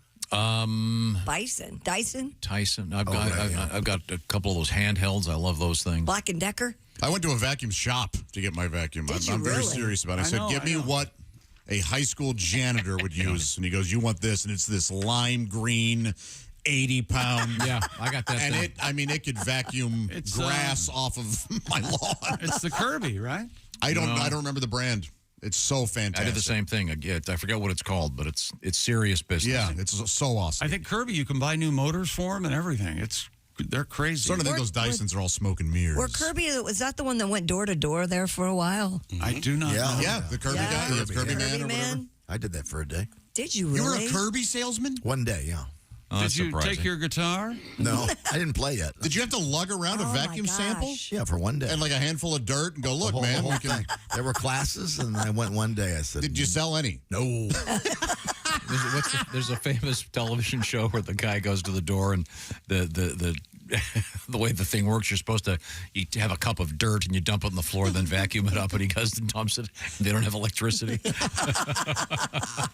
That was back in the day when that was more possible than these days. Most houses, more I guess, sports coming up, including that world record. All right. I'd like to revisit our friends at Steven Singer Jewelers. That's right, because Mother's Day, we're in the month of May already. Mother's Day is about to 11 days arrive. away, my friends. You got time. You got time. It's on Sunday, right? Week from Sunday. Wow. Steven Singer Jewelers, famous for getting the stuff out quick. If you get that order in today before 2 o'clock Eastern time, it is out the door on the way with their famous free shipping. What kind of stuff am I talking about? Well, Steven Singer Jewelers has all kinds of elegant things. Yes. For example, Christy is holding that beautiful rose. That's a real rose. It's been dipped in 24-karat gold. And the petals are a beautiful, deep burgundy color. That's why it's called the red wine. And, of course, the leaves are a deep, deep green, kind of a forest green. This is just one of the things that makes the perfect gift for Mother's Day. Think about all those moms in your life. By the way, the red wine rose starts at about $69.95. Once again, free shipping.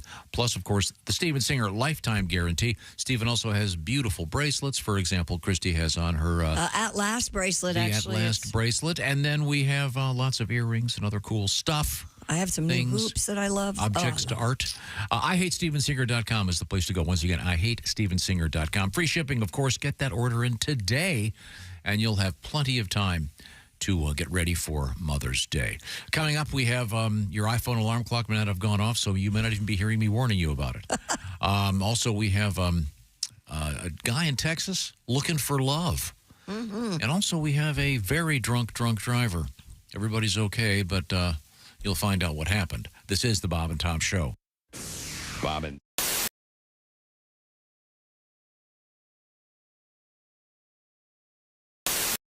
Yeah. Okay, can you introduce Carl? Yeah, I'm Graber. Yay! And that's our bass player right over there. That's Carl. I am Carl. Yay! That leaves, of course, our drummer. And I am Barry. Hello, Barry. It's so nice to see all of you again. Hi, Barry. We've been on a tour of the world for the last 15 years.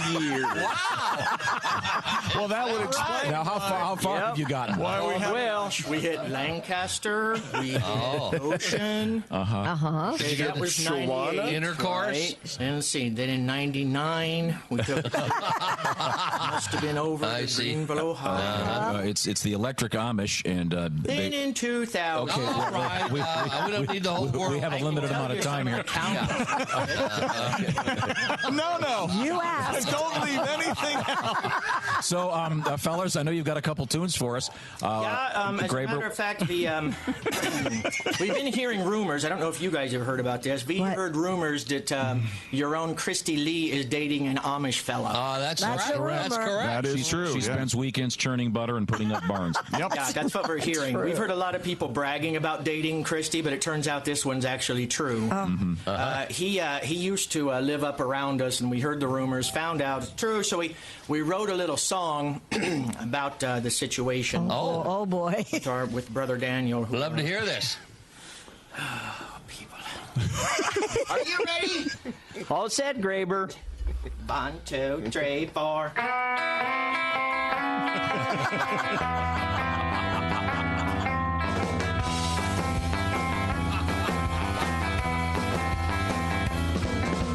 There's an Amish man who is in danger. He met a heathen blonde but couldn't change her. Her name is Christy Lee. It's obvious to me. Odds are they won't be in church tomorrow. Secret Amish man. Secret Amish man. They gave you a phone number and took away your beers.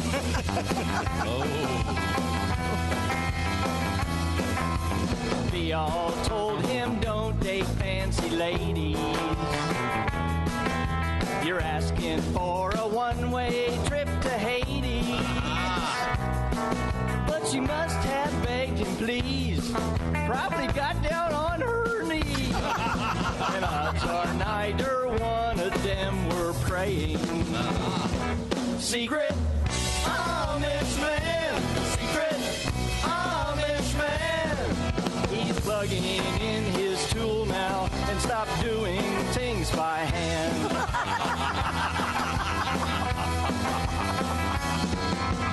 Making maple syrup on a Sunday. Then reading news with Bob and Tom the next day. She's straddling both worlds. She's a half-cocked Amish girl. Christy Lee keeps begging for it both ways. Christy's Amish man. Christy's Amish man. He's filling up her pie hole. She's polishing his wood. Oh my God. Well, there you go. That didn't Christy's Amish man.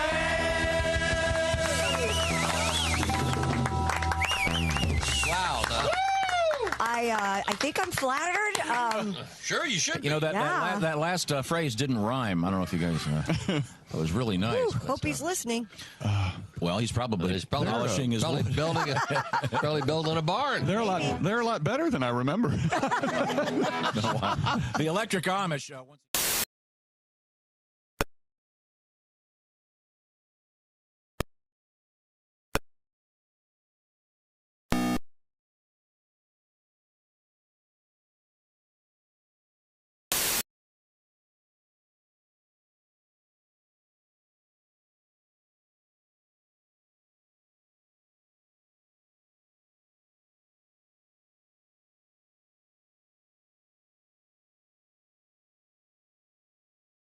You're married. It's not that I'm like bitter or anything. It's just I wish I could have rehearsed for living with someone that I was in love with. Different than even a regular roommate, because you move in, you're in love, and then the rules come out. Rules for the bathroom, the kitchen, the sweet and low. You know, it's like you get the feeling you don't get divorced because the thrill is gone. It's because you don't know how to stack the tapes right underneath the VCR. It's because you put the spoon in the fork slot of the silverware drawer after having been repeatedly worn. You know what I mean? Daryl Hammond, disgruntled former husband, and New Yorker is our guest. You're a very well-dressed man. I can't notice This is about $27. Part of my new line of men's clothing for divorce guys called That's Clean. You're listening to Bob and Tom Radio. You're so weird.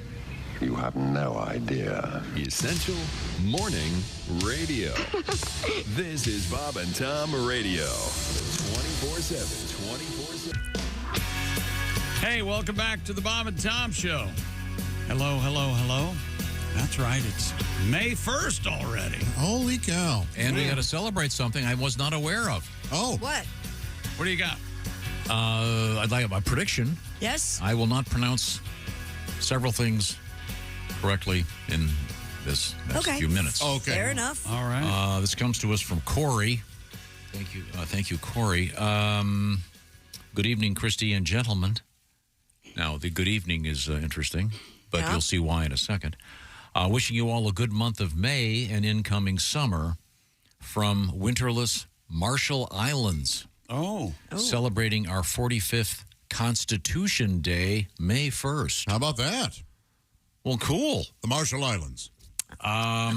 Those are just north of southern east. Oh, we have the Colonel Antilles. No idea where the Marshall Islands Krakatoa, I just told you they're south of the northern. Don't get him started on Krakatoa. It's the wrong direction or something. The famous movie title, Krakatoa East of Java. Yeah, here we go. And it's actually west of Java. Yeah, is that right? Well, if you go east, you have to go the long way. Very east of Java. Best regards, and then regards, you say? This is where I'm going to get in trouble here. Okay. Best regards and kamol tata, meaning thank you very much. Oh, how nice. But I don't know what languages. Marshall Islands speak. I'm not sure what. No, it's Kamal Tata is happy breasts, I think. It is happy breasts. Yeah. Can you find the Marshall Islands there in the globe? Only because, yes, Mike gave me a starter. It's right between Mexico and the Philippines. I told you guys that. Yeah. A lot of water in that area. Oh, yeah. Mm-hmm. It's on the 10-degree latitude line. Okay, well, It's in the northwest Bikini Atoll. 10 degrees. I like when women wear no bikini at all. Yeah, that classic from, was it Rocky and Bullwinkle? Loved it. Did they say no bikini at all? Something like that. I think they did on Rocky and Bullwinkle, wasn't it? Sure? They were brilliant. Yeah. Oh, the best. One of the best When I shows saw that ever. the university was What's the Matter You, how do you not laugh at that? They speak Marshallese Okay. and English. Cool. So, Well, thanks for there you listening, go. Corey. That's the Thanks, magic of today's world of weird radio. Yeah. Mixture of Pig Latin and Portuguese. Yes. Hanging out. Maybe we should broadcast live from the Marshall Yeah, I'd love to go there. Hope you're having a But good it's hard day. to get there. Yeah, either air or boat, typically. Yeah, you're not I tried taking a van once. Yeah, walking and swimming. A bitch. It couldn't be any more in the middle of the North America, the America continent, and Europe. It's like right smack dab in the middle of nothing. Is what it is. That's really something. But guess who's there? We are. Hey, And Corey's listening. Corey's there. Well, but you know what I mean. Thank you, Corey. Does he say what he does for a living? He works in the quarry. Corey works at the quarry? Mm-hmm. Marshall Island's one of the Do you have a least question about it? visited countries in the world. I They bet only he get can- about 6,000 visitors a year there. I bet he can tell me some stuff about being at the quarry. Do you have a query about Corey at the quarry? I bet he has some stories. I about wanna go Corey at there. the quarry. Corey will tell a story about They're the quarry. gory, though. Now, is Corey necessarily a... No, it could be a male or female. Could be a lady. Yeah. And it's Corrie. That sounds like a female to me. Yeah, it sounds like a hoary. No self-respecting man would sell it. Oh, stop it. That's Well, sorry, Corey. Thanks for taking the time and trouble to get insulted. Corey, I want by to come Chick and visit Josh. you. With a name like Corey, she puts a flower over her eye. You know she does. That Instead sounds of nice. Just dotting it. Maybe it's short for coriander. That's lovely. What? Hi, I'm Coriander Gibson. Isn't that a nice name? Yeah, I'm going to write a Coriander. novel, and the heroine will be Coriander Gibson. Would you read Coriander, The Life of Coriander? That sounds so dumb, it'll probably sell. Couldn't put it down would be my Pat, reaction. Godwin and I yesterday in the green room were improvising songs. We were just singing about the day or something. good. something Let's hear idiotic. it like I a wanna hear Broadway. that. And I went, Pat, you realize you and I, if we one weekend, we could out a musical, and it would probably make some money. It's the fact that you're talking 1 second and then you're singing. I never got that. The sun. Oh, it was about how it was foggy outside. Yes, That's what it was. yes. Yeah. You never got one. The musical in Musicals, yeah. general. Oh, You don't you like kidding? musicals? I always have to be kicked, dragging, and screaming, and I end up walking out with a huge smile on Although my I face. enjoyed Hamilton more than I have any musical I've ever seen. South Pacific, West No. Side Story, the No. classics. No. Happy No. ducky, No. ducky, happy duck. Happy Little dog. Shop of Horrors is playing No. here right Oh, now. I You'd love that. enjoy that. No. I've always wanted to play the dentist in Little Shop of Horrors. Would Oh, you'd be really? great. Yeah, I will have died without ever playing Riff. West Side Story. Is that your main? Is that the main role you'd Still want have to play? time. You could be Krupke right now. I could be Krupke, but Krupke doesn't get the sing. See, but That's true. I understand Dear, now kindly why. judge your honor. Right. My parents treat Why- me rough oh, with all their God. marijuana. They won't You know give why me a he puff. likes West Side Story is it's the privileged view of gang members Yes. in New York. They're all gang members, but they're not. That's they're- interesting. They're well dressed. Oh, yes. They're in They have chinos, good taste in colors and T-shirts. Yeah, absolutely. And dancing? Oh, my it God. It looks like what he thought gangs should look like, Right. Instead of the awful truth. Did they have switch combs? Yep. Oh yeah, I'm currently in the middle of Russ Tamblin's autobiography. Is that right? I have a No, feeling no, you'll no, be currently in the middle of that for a few. That's got to be a slog. Oh, it's interesting. Oh, he was hanging out with Jack Nicholson and Yes. all those guys. And He's an artist. I like him. He was in Twin Peaks and Yeah. An amazing daughter, Amber Tamblyn. she's great. Yeah. Hey, look at this, Tom. That's my switch comb. there you cool. go. What do you think of that, man? And by the way, Chick McGee owns the finest on the market. This is. It's got some heft. This is really a nice switch comb. I don't know where you got this, but thank you, Josh, once again. I got that for you? Yeah. No. Yeah. Yeah, you did. Oh. Well, all right. Well, I'm being told by the producer that that's not how it happened. Who? No, I remember like 2 Christmases ago. I thought so. Oh, maybe not. I thought you bought it yourself. Yeah. I don't know. Is that the Cutco? Because mine has Switchblade? your name on there. No, it's Okay. not. Well, in any event, we'll It can be. Hang move on forward. a second. Let me get my shirt. We have a cool world record. Can we get to that? It's very exciting. It's my favorite. Oh, yeah, this I know, is some Tom. skiing I thing or know. something. I know. Oh, this is so great. Something about the elite again. A Norwegian athlete has reclaimed the Guinness World Record for the fastest speed skiing backwards downhill. Cool. Would anyone like to guess how fast he was going? 45. 52. He's on skis. I got a 45. I got a 52. I don't know how fast you ski. 60. I don't know. Ace. 40. 82 miles an hour. Whoa. Backwards. On skis. I mean, anybody can do this for a while. Yeah. I think That is a fair question. That is a fair question. I think you have to survive for the record to count. Okay. I mean, there may have been a guy who fell backwards off Everest on skis that hit 140. This is awesome. Sounds scary. Yeah, he almost hit Gwyneth Paltrow on the way down. That would have been a bitch. Any use of mirrors, Tom, in this? You'd have to have a rear view mirror, right? I don't think so. At least Here's the how he's looking at prepared for something. He's looking backwards. Preparing for something. Yeah, this guy's presenting to the world. Why does he have his ass out like that? Because he's going Because he backwards. wants to get banged in it.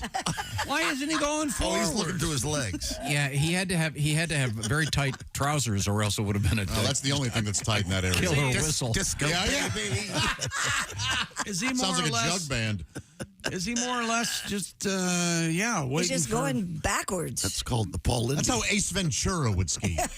Oh, that is so scary. Smell you later.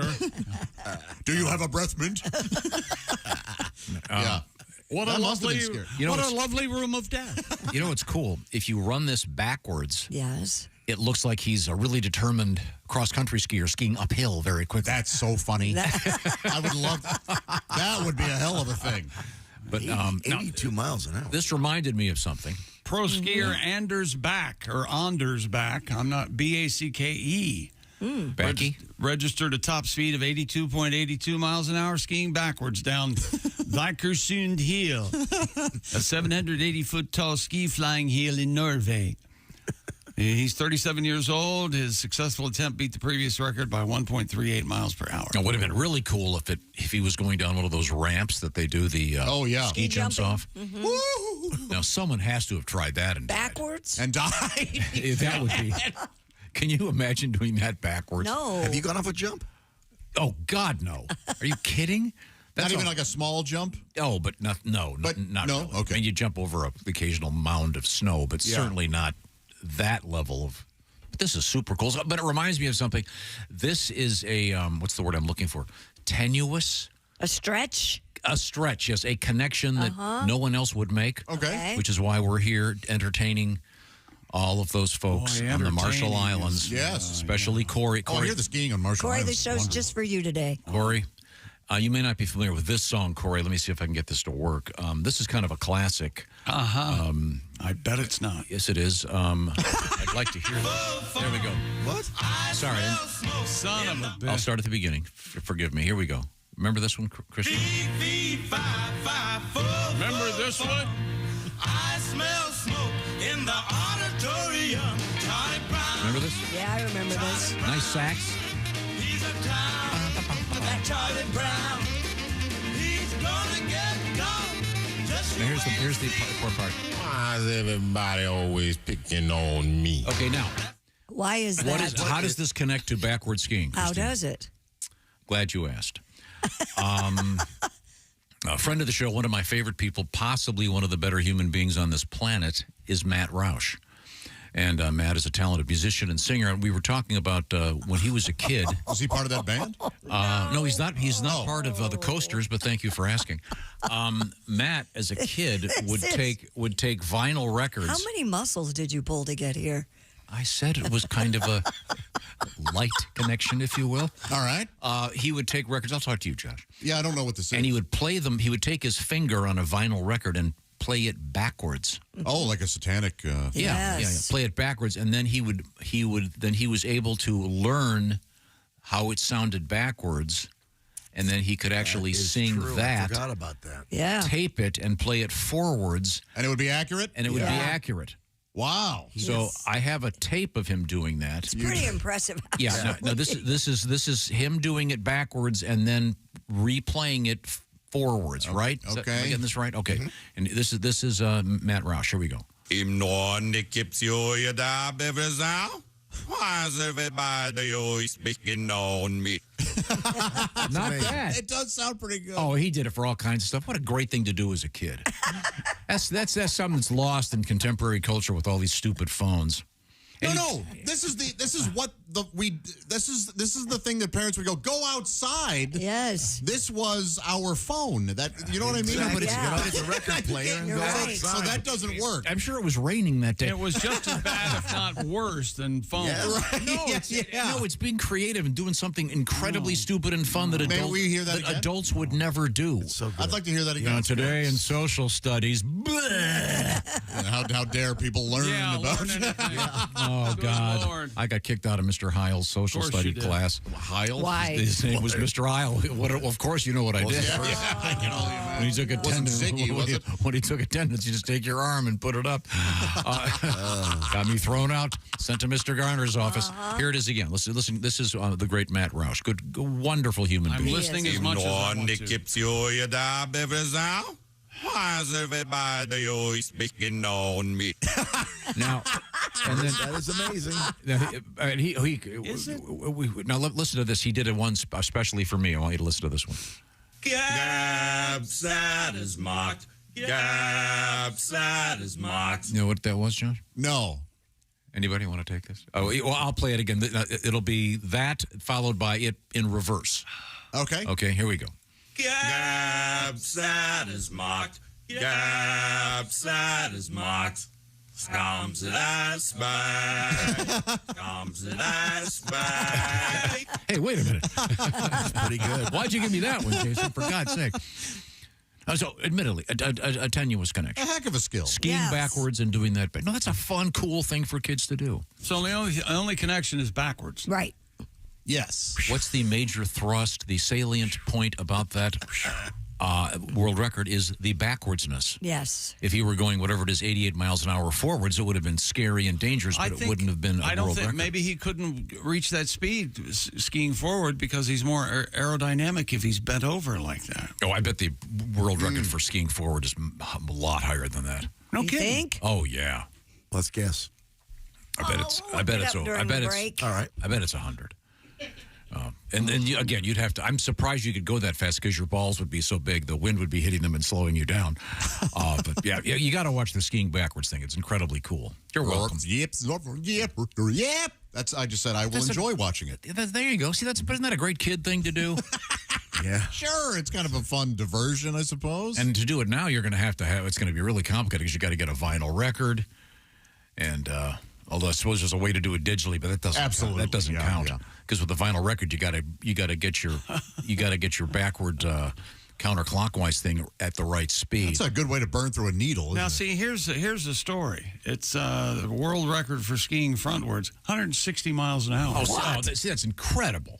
That's crazy. 160. How do you stay on the ground? 256 kilometers an hour, and that works out to 160 miles an hour. That's fast. That's faster than most jets.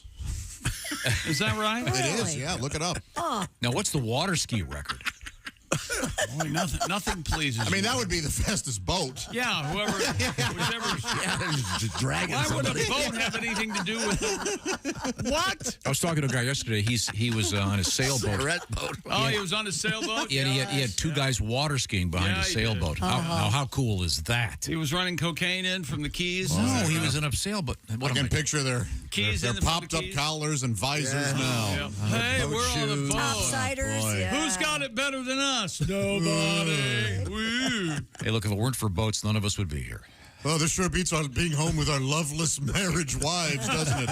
Our cows of a wife. Yes. Yes. Well, we'll be Remember back. when Philip had to eat the cracker? Yes, I do. We'll be back with our... This took a bad turn, didn't it? How much longer do I have to wait before I go downstairs? Yes. Or is it below? Hey, Corey, I'd like to apologize. Behind the couch. Good luck in the Marshall Islands. This is the Bob and Tom Show. For a complete copy of the Bob and Tom Show contest rules, go to bobandtom.com/contest-rules. Or just scroll down to the bottom of the page and see contest rules. This is the Bob and Tom Show.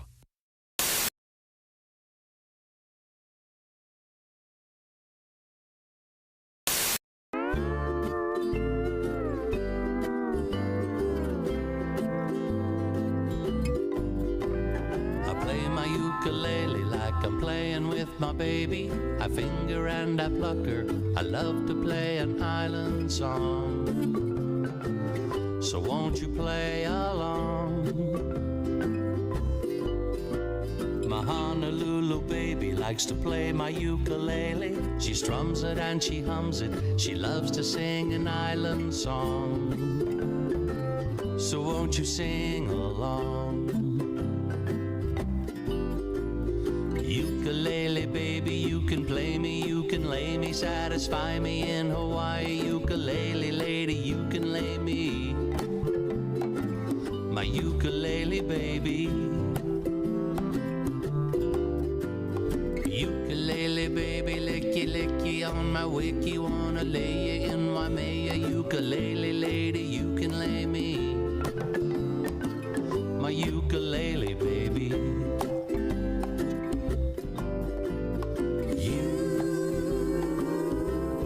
You can lay me. My ukulele baby doll.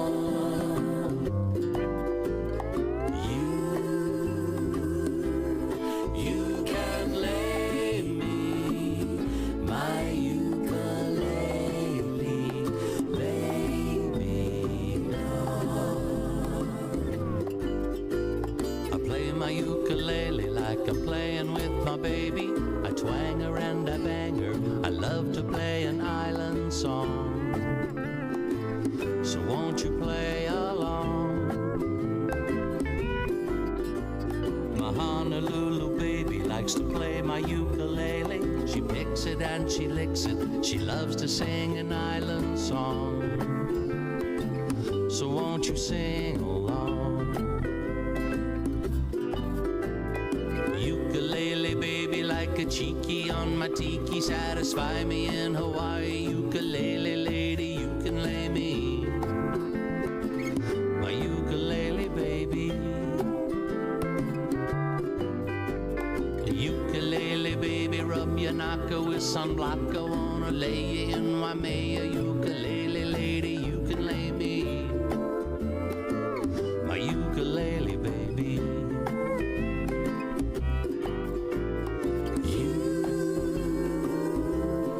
You can lay me. My ukulele baby doll.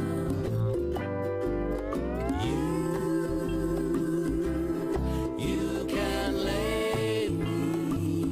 My ukulele baby doll.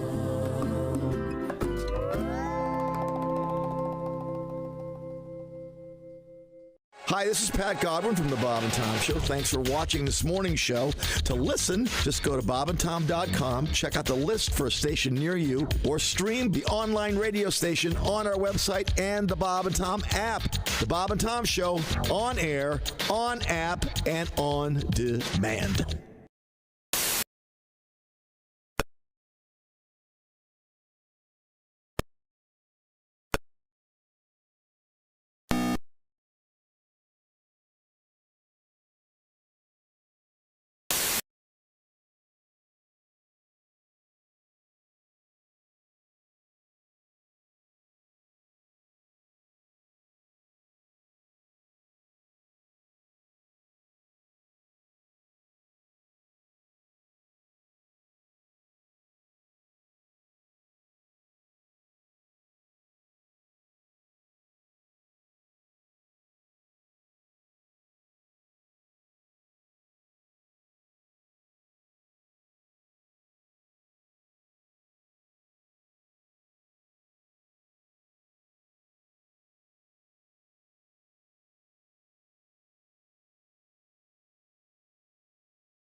On video going, and the drunk loser guy's going. Look late.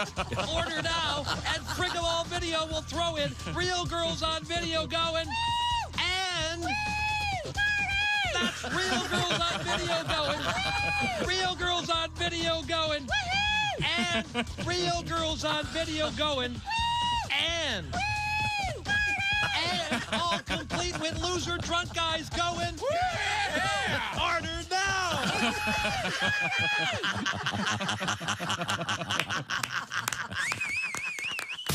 You're listening to Bob and Tom Radio.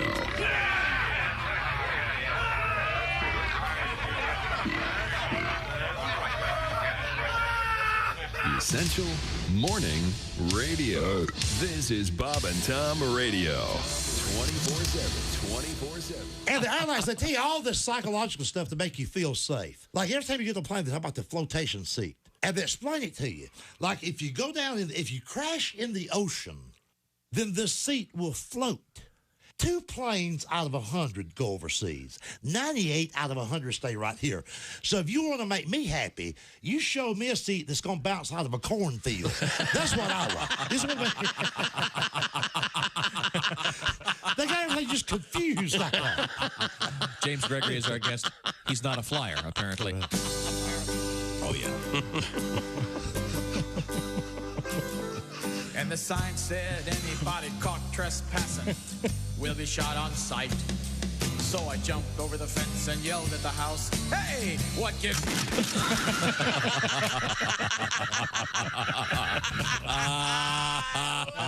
You don't say we didn't warn you. Oh, my God. There's laughter ahead. This is Bob and Tom Radio. Starts. It's unbelievable, the hostility in this world. Welcome back to the Bob and Tom Show. May 1st, rabbit, and the blatant hostility rolls right along. And You better believe it. May 1st is known for what?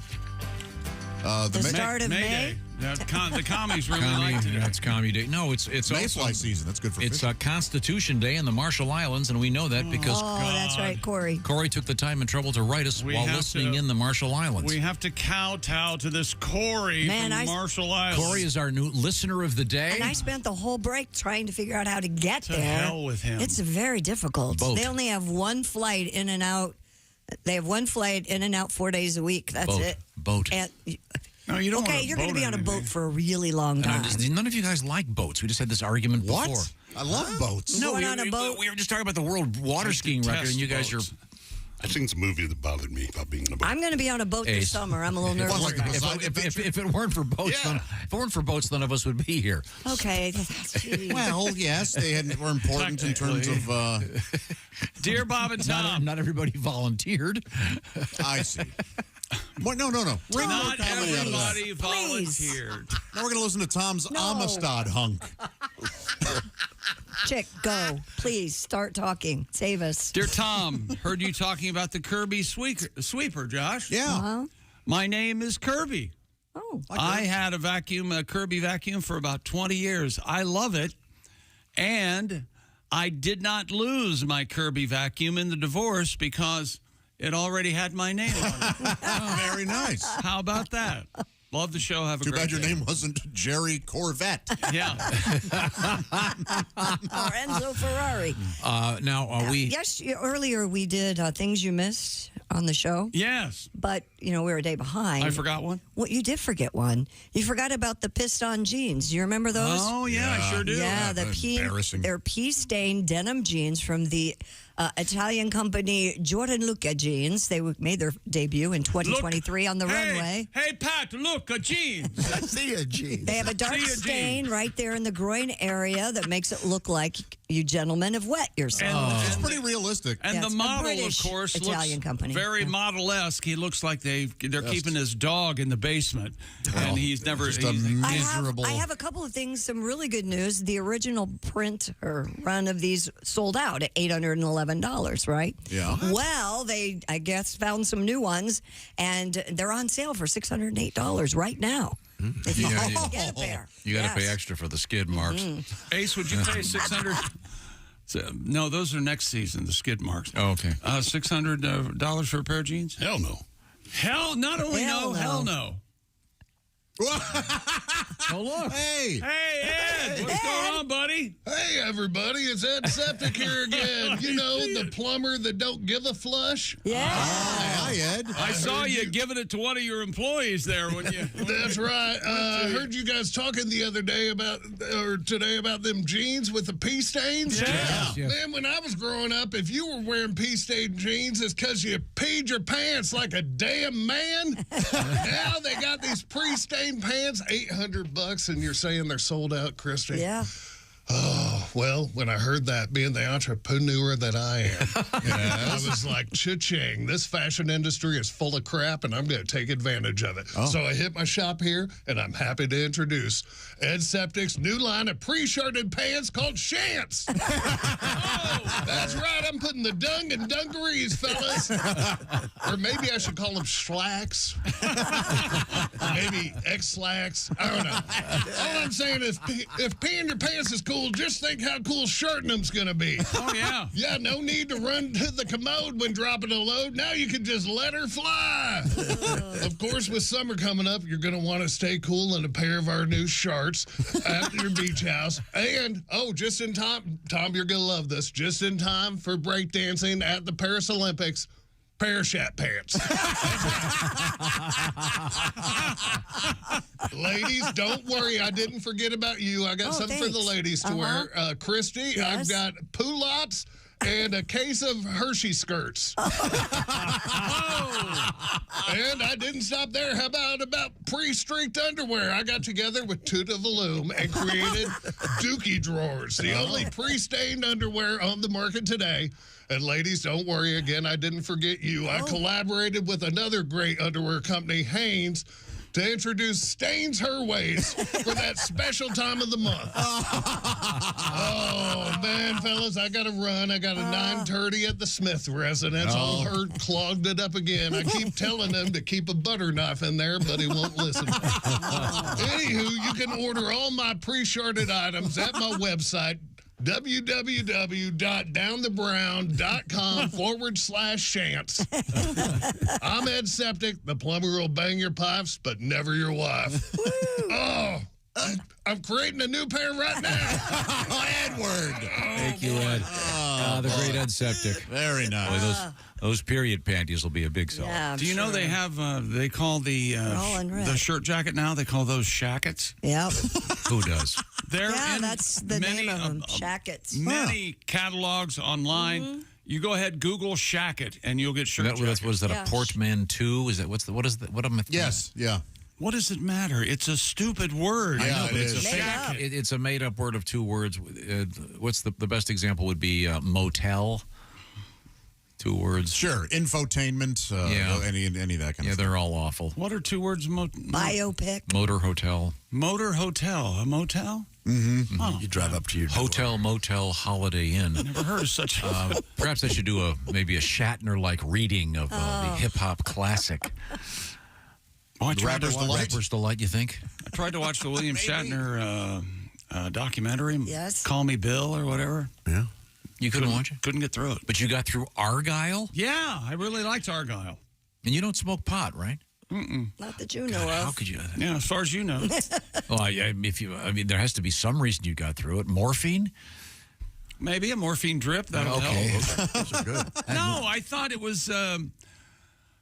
I benefited from you guys hating it so much because I wanted to see because I think I know what a good movie is, and I think I know what a bad movie is, and this wasn't it wasn't a great movie, certainly. It wasn't even a good bad movie. No, it wasn't a bad movie. No, because Sam Rockwell saved it. Yeah, I love him. Yeah, I mean, hyper mediocrity is not a good thing.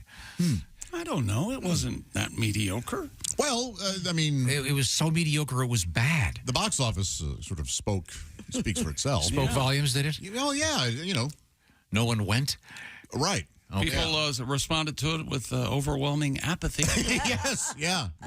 The terrible title didn't help. Argyle. Well, that's one of the twists in the movie. Oh, okay. Where they came up with the name. Yeah. Yeah, it was witty. It was so witty I forgot. Any boobs or butts? No. And only one F that I remember. Any sex? Oh, yeah. No joke, no wit. How about no socks? good? All And girls the socks. special effects stink. It's awful. All right. I look forward to it. They could have maybe CGI'd something. Would you agree that you've got something up your backside about this movie? For starters, life's too short to waste 3 hours watching that turd. It wasn't 3 hours. It was 2 hours. It felt like It 6. seems a I little really fat. can't. It's hard. Time changes when you're so bored. Coming up, we have what, Christy Lee? Wasn't that bad. We have a big news if you're an iPhone user of your alarm clock. We have new marijuana news. We have a lonely heart in Texas. A man looking for love, if you will. Okay. We'll get back to that. This is the Bob and Tom Show. Thanks for listening to the Bob and Tom Show this morning. The show is also out there for you on our YouTube channel. Watch and subscribe.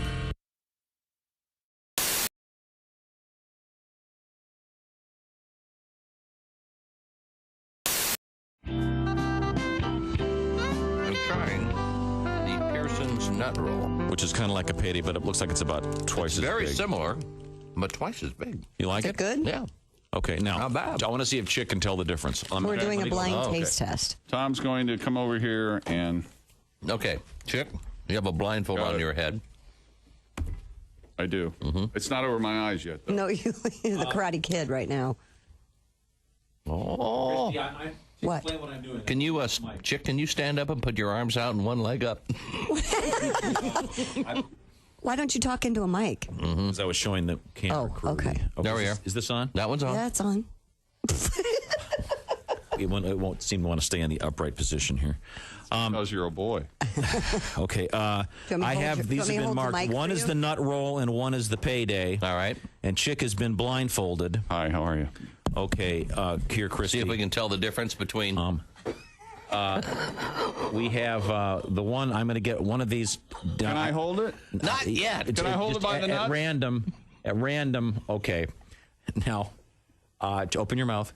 No, because you're going to do something. I'm going to put one. I want to hold it. No, you're not putting anything in my mouth I can't hold. No, that's a payday, Chick. Trust me on that. It's one of the nut rolls. Is what I should say. Well, okay. That might have queered the deal. I'm going to start over now.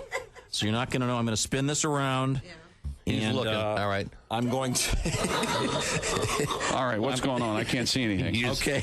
Now, are you guys messing with me? No. Is he putting his penis on my head again? No, he's not. Nothing, are you sure? Nothing of the sort. All right. Okay. Try that one. What's so funny? What did I do? No, seriously, holding your. I want to know if you can tell the difference between the payday and the Pearsons. Okay, which one is this? Just take it. Put your hand out. Just put your hand out and take it now. What is it? It's either a Pearson's nut roll or a payday. Which one? It smells like a payday. Well, take a bite of it. Oh yeah, that might have a little cheese on it. Which one do you think that is? Did you rub this on your crotch? No, even more. He put it in his pants. It tastes familiar. Which one do you think that is? I don't know. I don't have anything to compare it to. Okay, well now take that one. Here's the second one. I didn't really care for it, though. You didn't like that one? Take the second one. I did take the second one. I'm still chewing the first one. Let me see the first one. Do you need a palate cleanser? Hold that one up, Chick. Okay. Do you need a palate cleanser? Where did you have this one on your butt? Did you put this on your butt? No. All right. Do you want a palate cleanser or are you okay to go? I'm okay to go. Okay, this is the second one. Now, do you think that's a payday or is that the... This one doesn't taste as salty. That's probably because Christy licked all the salt off of it. Christy had that in her mouth before I put it in my mouth? Yeah. Yeah, I licked it. She licked all the salt off that one. How is it? So which one do you think that is? Do you want to do it again? No. Oh, yeah, you do. Come on. We can do it. We can do it right. We really cheated the first time. I got to tell you. Can you tell which one? Okay. I think the second one. I'm opening these. I'm opening these live on the air. Was the Petersons? The second one. Mm-hmm. And the first one was the payday. Tom? No. No, you got it wrong. I got it backwards? Backwards, yeah. Okay, now try it again. Here we go. Which one's that? Straight from the box. That was not in my crotch, and Not Christy did licked. not lick it. Yeah. When you say straight from the box, what does that mean? I mean the kind of the fishy wrapper. box. A little sardine-like. Okay. I'll be done. No, I didn't touch Do you like that one? Uh-huh. All right. This is the payday. Okay, now try this one. Tell me what you think. This is straight from the wrapper. Is it the Pearson's or is it the Payday? That's a Pearson. You got it right the second That's time. right. Hey. Well, it was probably the crotch cheese and the licking that ruined the first test. So Yeah. it really wasn't scientific. When you lick all the salt of it, it just isn't any fun anymore. I think I'm going to do the show from now on blindfolded. Well, yeah. Well, unfortunately, we have to take off. Hey, by the way, thanks for the paydays, chick. You're welcome. Oh, you bought those? Oh, yeah. You did, huh? Well, thanks. $12 worth of candy bar. That's the kind of cash I got thrown out. So, Bob, you enjoyed the Pearson's I did, but salted nut roll? I have to admit, I like the payday better. Okay. Well, we're going to take a break here. This is the Bob and Tom Show.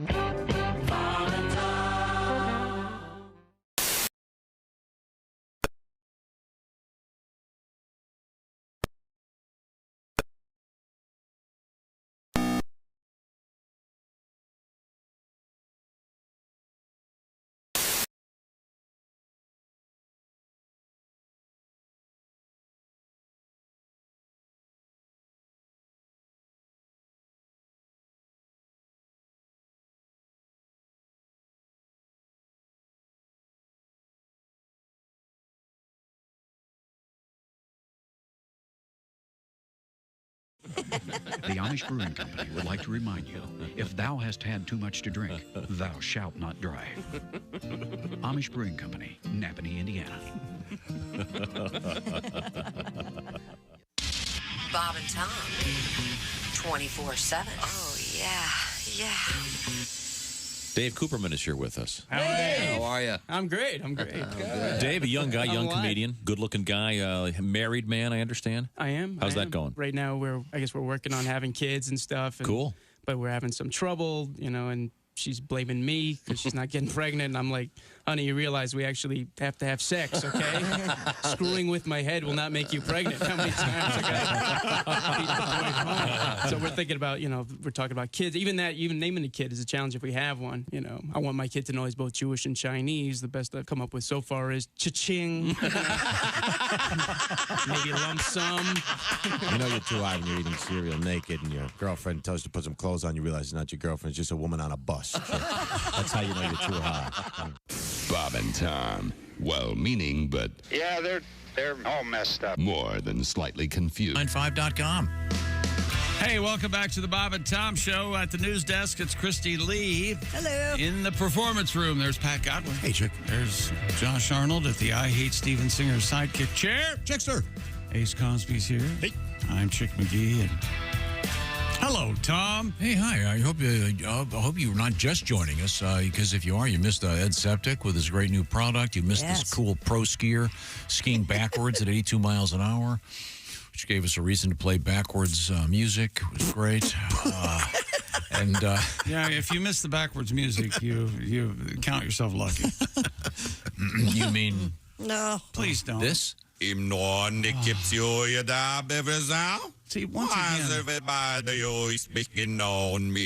the idea is for people to listen to our show and enjoy it. I hope some kid out there is going to try getting a vinyl record and playing it backwards, memorizing it, and then playing it forwards. Why don't you do it with your girls? Yeah. I will. Why don't you sit down with your girls and have them can do that. Do that for hours and hours. Taylor Swift. Yeah. I can't wait to hear the results of that. Yeah, me too. Leave me alone, This Daddy. is boring, Daddy. I want to do something else. I hate you. That will not happen. Let's. Have we finished our sports broadcast? Yeah. Okay, good. Well, let's turn to Christy Lee at the news desk. Apple says it's aware that for some users, the iPhone alarm clock app is not working. Social media has been abuzz with users complaining that the alarm they set on their phones have failed to wake them up in the morning. The tech giant told Today.com that it is aware of an issue causing some iPhone alarms to not play the expected sound. We're aware.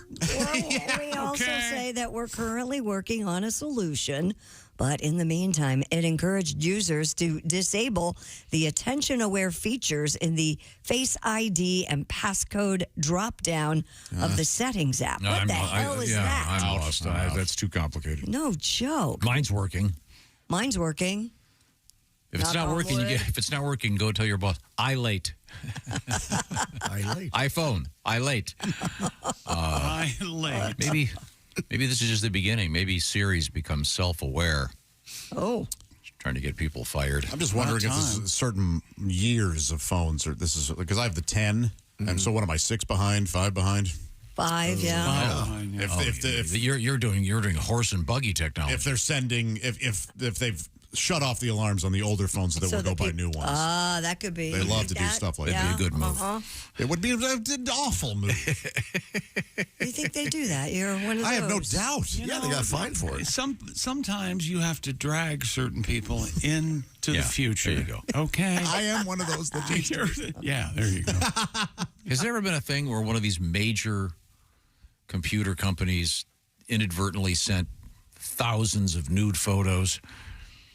I've never heard That's of funny. that. Yeah, like all of a sudden they were like, oh, there was some kind of data breach and we need to fix it. And in doing so, just by chance, some guy's random laptop that's they U2 albums are all of our phones. And one of the nerds upstairs, his spank bank got put on the. Yes, you didn't press that, did you? Wouldn't that be something? Well, honey. Bad news. Every photo you've ever sent me is on everyone's phone. Do you have any nudes on your phone right now? I don't. Tom? No. Ace? No. Chick? Yeah. Good for you. Yeah. Pat? Just like one, though, I think. Just like the one. Sure. Artistic or someone you know? Both, maybe. They can be artistic. Thank you. Nice save. Yeah. No, it's under none of your business. Okay. I've always insisted on. I love and I feel so privileged getting a picture like that. Yes. That I will never disrespect that by sharing them with anybody else. And by keeping them because I always want fresh photos. Gotcha. Don't send me something you took last week. I want something for me. So Is that right? Yeah. Oh, I'm sorry. The one I sent you, I took 3 days ago. Well, and I could tell. It was raining in the background. I was doing a Lee Harvey Oswald and holding today's paper next to it. Yes. So you delete them immediately, is what you're saying. After they go. I'm sure very few people have that. use first. Do that as a courtesy, I think. After such a 6 to 8 gentleman. years, and you don't need it anymore. You kind of memorize. Can you imagine that, though? 60 years from now, some old couple. Hey, honey, I was just going through you know how my phone likes to send me little nostalgic shots. I got this one today. Look at that. It's a mere beaver next to the trophy that Kansas City won that year. God bless this time hop feature. Memories. Oh, the memories. Yeah, look at that. Look how big it used to get. Look at that. Well, speaking of that, Look how big it used to get. What else could it be? And I'm not saying that this is connected, but I quite literally just got on my computer in front of me. It popped up from my phone a photograph of me and the family at Disney World. Oh yeah, it's they do those all the time. Yeah. Quick memory. But you were clothed. Of course. But I'm just saying. I mean, so presumably, your last nude at Disney. I can't. Yeah, exactly. Before you're tackled by Goofy. Yeah. Put your wang away. You know it's happened. Oh, dude. Yeah, you're gonna be in Disney prison. Minnie got dry humped. You know she did. Guys tackling you. They're painted like the wallpaper nearby. Oh yeah. Flash them onto the coaster. You spend the next year portraying a pirate. Pirates of the Caribbean as punishment. You're chained to some guy. Wow. 70. So this is not happening to all iPhone users, just some. They were just saying some. Yeah. Okay. They're working on it. A 70-year-old bachelor in Texas has taken out an ad on a large billboard in hopes of finding love. Mr. Al Gilberti erected a giant $400 a week billboard advertising his wish for a partner. I am Gilberti. He placed it on a roadside in Sweetwater. The 20-foot wide sign reads, "Lonely male can relocate," followed by "Seeks female, marriage-minded, and enjoys karaoke." Oh, no. It includes the message, "Don't text and drive," as well as his contact information.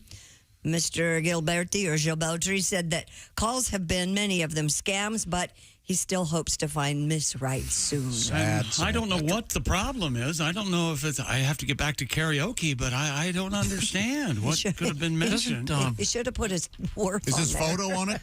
His photo and what he's worth should have been on there. Well, if he can afford the billboard, he's got some cash there. You think? Yeah. That's good hooker money. $400 a week. Don't you think Texas Bachelor sounds like a new TV show on NBC? Yes. All right, tonight we're going to shoot a dozen roses off a donkey's ass. On Texas Bachelor. Hit the donkey, we eat it. Tonight, Texas Bachelor. Uh-oh. Fox does have Farmer Wants a Wife, so. Farmer Wants a Wife. Is it good? I haven't finished watching it. It's okay. It's like the other shows. Are they out there? Because farmers do primarily work. And the thing is, a lot of chores. 3 of the 4 bachelors are ranchers, not farmers. Well, that's even better. Oh, my. You're taking exception with that. I have a song called Lonesome Farmer. You do? Yeah. I can't imagine spending any time with you other than this time we have together. You'd have fun. No, I don't think I would. You and Ace could watch Argyle No, I together don't and talk think about I how would. witty it is. You have a song about lonesome And cowboys? he never once wears Argyle socks. What's his problem? It's called Lonesome Farmer. Yeah. All right. Can you play it for us? Sure. It gets so lonesome in the barn since my wife left me. And that one big white-eyed cow started to look sexy. I stroke her back and I tug her teats. And then little animal husbandry. I got those lovesick, lonesome cows are looking sexy blues. Oh, God. You're my Guernsey girl, and I'm your Yellowstone cowboy. When you ring that bell, something tingles inside of me. Oh, I'll never be your spouse, but I can keep you from the slaughterhouse. I got those lovesick, lonesome cows are looking sexy, modern women. Oh, they perplex me. I got those lovesick, lonesome cows are looking sexy blues. Yes, I do. Wow. I love that show, Bonanza. Is that Ponderosa? Thank you, Pat. Now, Ponderosa. Oh, that's very, very good. Now, what's coming up, Christy Lee? We have a lot of old people in the news today. We got a 110-year-old driving. We got a lady who's 101, and we've got another lady who keeps being told she's dead. Sons of bitches, I ain't dead. Well, if you keep waiting on the story, she's going to be. Also coming up, we're going to chat with one of my favorite comedians, Greg Warren, and talk about handsome. Wow. Yeah. And also we've got Sexy Time with Alli Breen on the way. This is the Bob and Tom Show. Good morning, sunshine. Bob and Tom Radio. I just want to give y'all a big hug. Our Bob and Tom Show listeners, we couldn't do it without you. Again, it's May 1st. Can you believe how fast 2020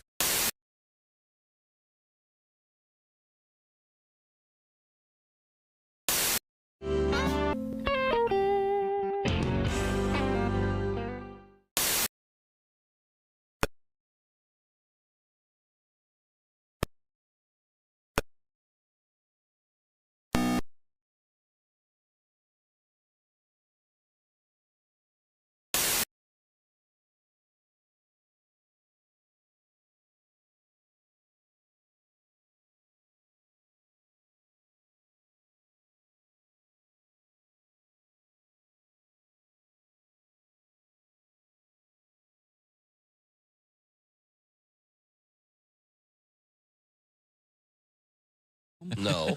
Roses are red, violets are blue. You're real sweet, but you're woo.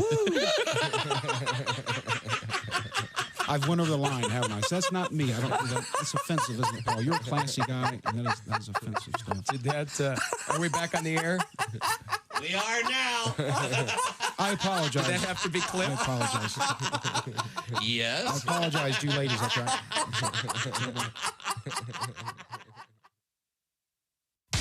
Bob and Tom. For your information, these are two of the worst kids I have ever encountered in my life, and I worked the state fair. We were stupid before stupid was cool. We have a woman who was born in the former Soviet Union, the Ukraine. She's a beautiful young woman. She is engaged to be married. Her name is Kira Sultanovich. You're getting married. Getting married. You want to have kids? You want to have kids right away? Definitely want to have kids. Do you have any nephews or nieces? I do. I am a great aunt. Mm-hmm. But I get a little scared because the nieces are all at that age, like you have girls, so you know. Sure. I have a niece that's like 11. There's 13, 15, 17. You know, it's all like that scary age. Oh, geez. Sure. And the 11-year-old is the worst. Like, she's starting to dress sexy. Uh-oh. What is that? Like that? Doesn't that scare you when they start dressing Absolutely. like she wears little baby tops, little half tops, and there's it's like nasty girl or something. You know what I mean? Yeah. Like so inappropriate. I told her, I said, if you have a T-shirt, you're 11 years old that says "nasty girl," it better be because you don't wipe your ass. You're 11. Hey, don't say we didn't warn you. There's laughter ahead. This is Bob and Tom Radio. Can't help himself. Welcome back to the Bob and Tom Show. And Tom, I think we have a special guest right about now. We're going don't to check we? in with him in just a second. Yeah. It's May. Yeah. That means, Josh, Mother's Day just around the corner. Oh, mama. Lots of moms in your life, and some of us were angels, some of us were not. Naughty. There may have been time. I was both, yeah. And maybe a nice makeup gift for mom now. I don't think she likes makeup. But she loves making roses. up for all the times that Josh was a bad boy. That's why we have, look at that. Steven Singer has provided us with the beautiful Steven Singer rose. This season's rose is the red wine. That is a real rose dipped in gold, 24 karat gold to be precise. It's called red wine because of the deep burgundy color of those petals and the beautiful forest green leaves. This is from Steven Singer exclusively, by the way. Red wine. $69.95 for one of these babies, and you can collect them all. Gold is a precious metal, right? Yeah, of course. Why doesn't he say put the pedal to the metal? With these roses. Because it's confusing. Oh. And if you've ever heard us deliver any of these messages, they're already incredibly confusing. I see. Why muddy the waters more? Yes, Yeah, exactly. okay. Right. Put your pedal to the metal. Now it sounds like a race thing. It's IHateStevenSinger.com. And lots of cool things like that bracelet that Christy has on. The beautiful, beautiful. Oh, boy. What about AU? Here's a rose.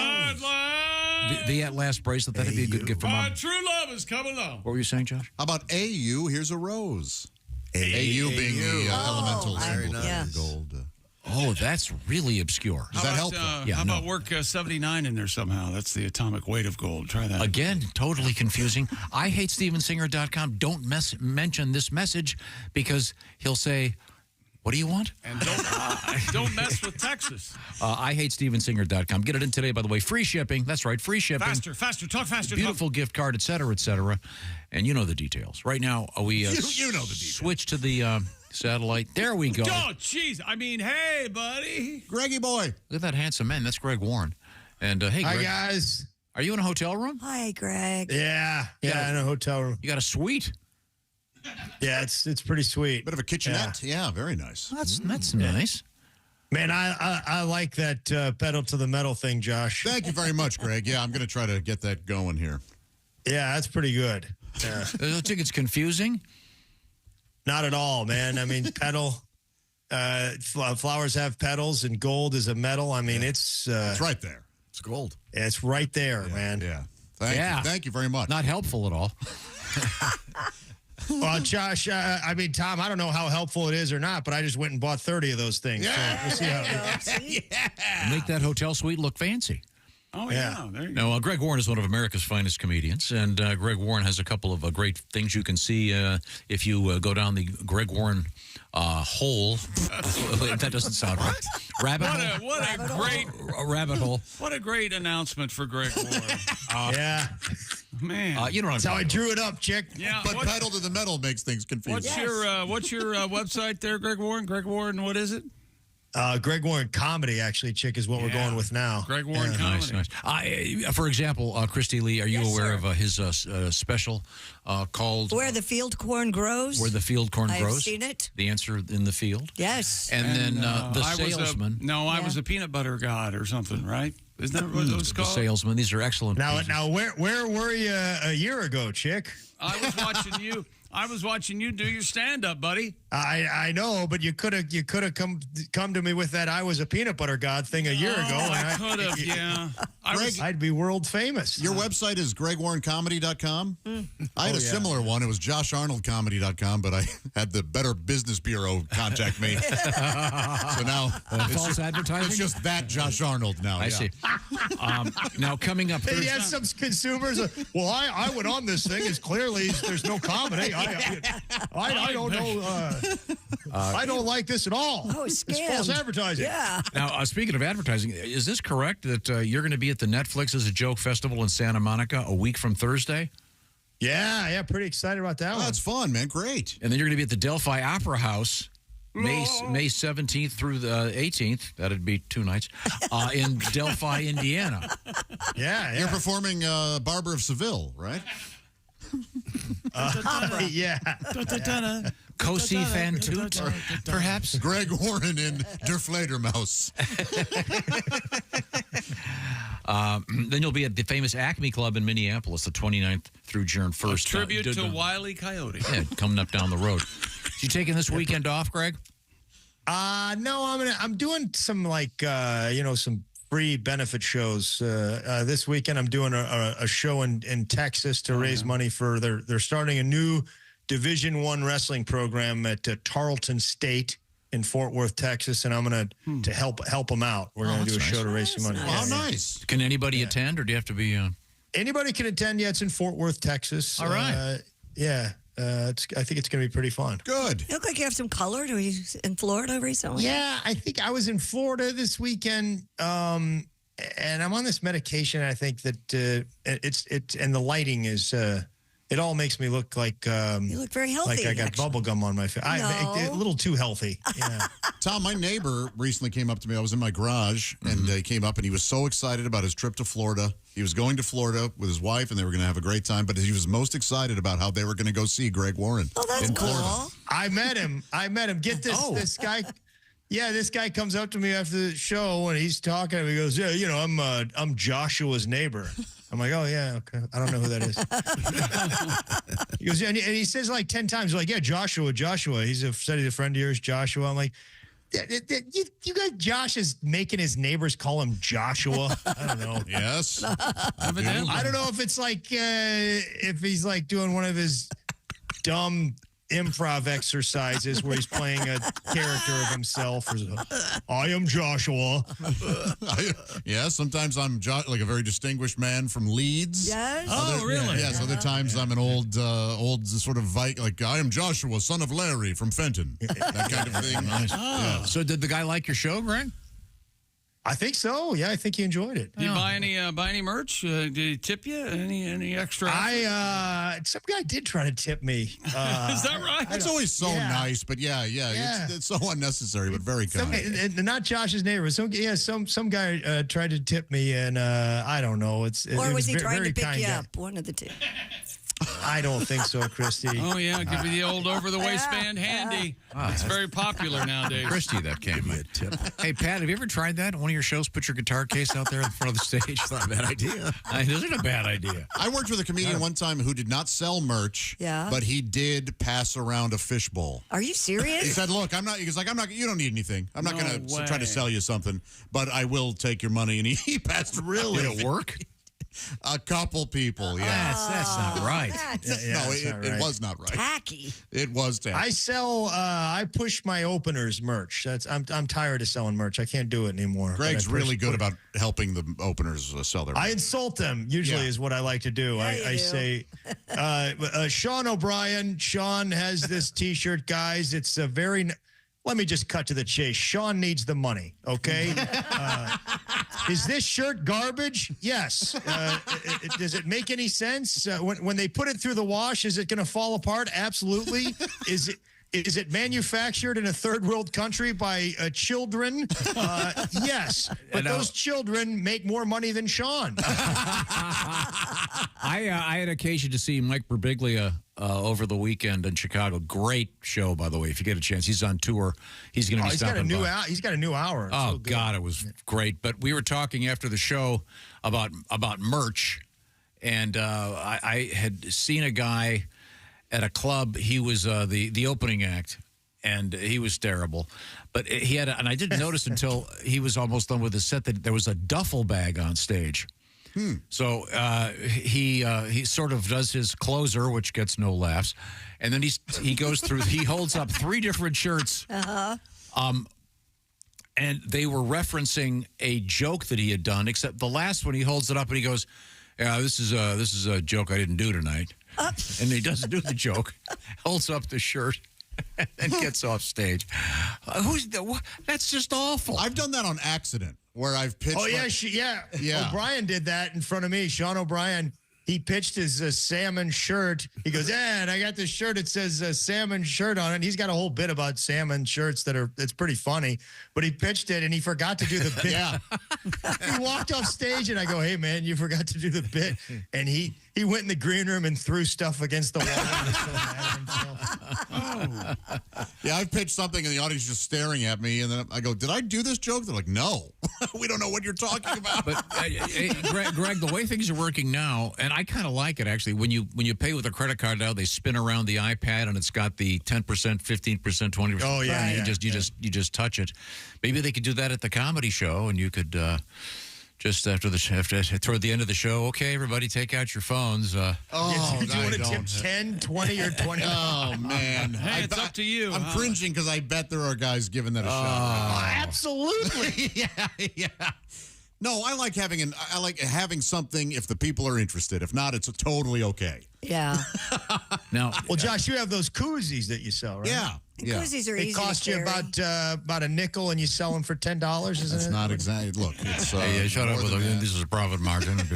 Willie has his not for marijuana lighters and rolling papers that are big sellers. But one of the most famous things in the history of stand-up comedy, especially in the '80s era.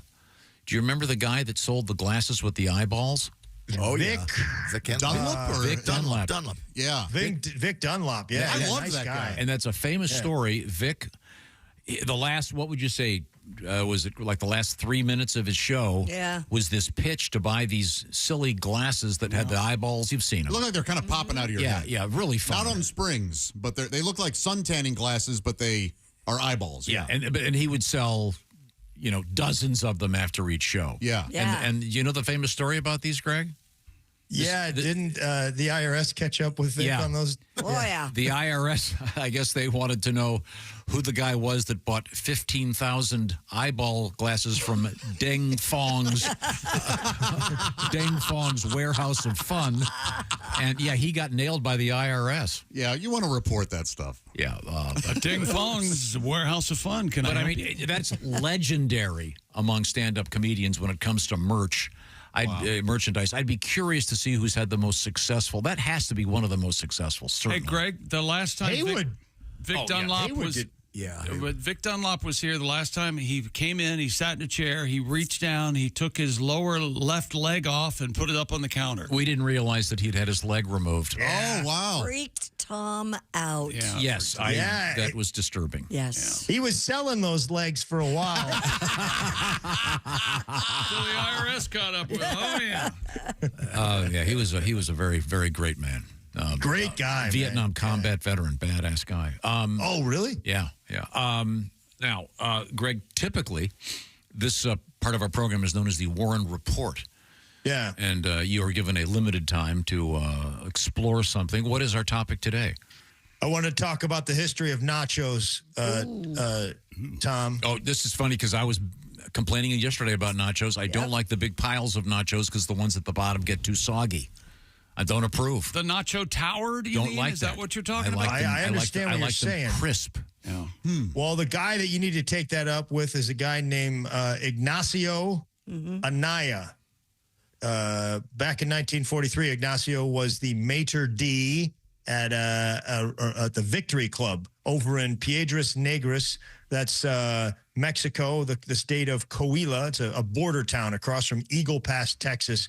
We had a military installation in Eagle Pass called Fort Duncan back then. It's defunct, but the military officers' wives used to like to go over to Piedras Negras and shop.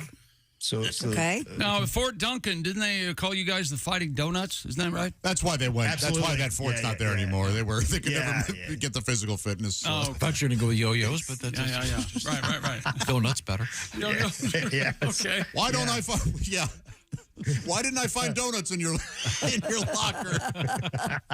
Are you allowed to not have donuts in your locker? It's the reverse. No, sir. So did this guy invent the nacho?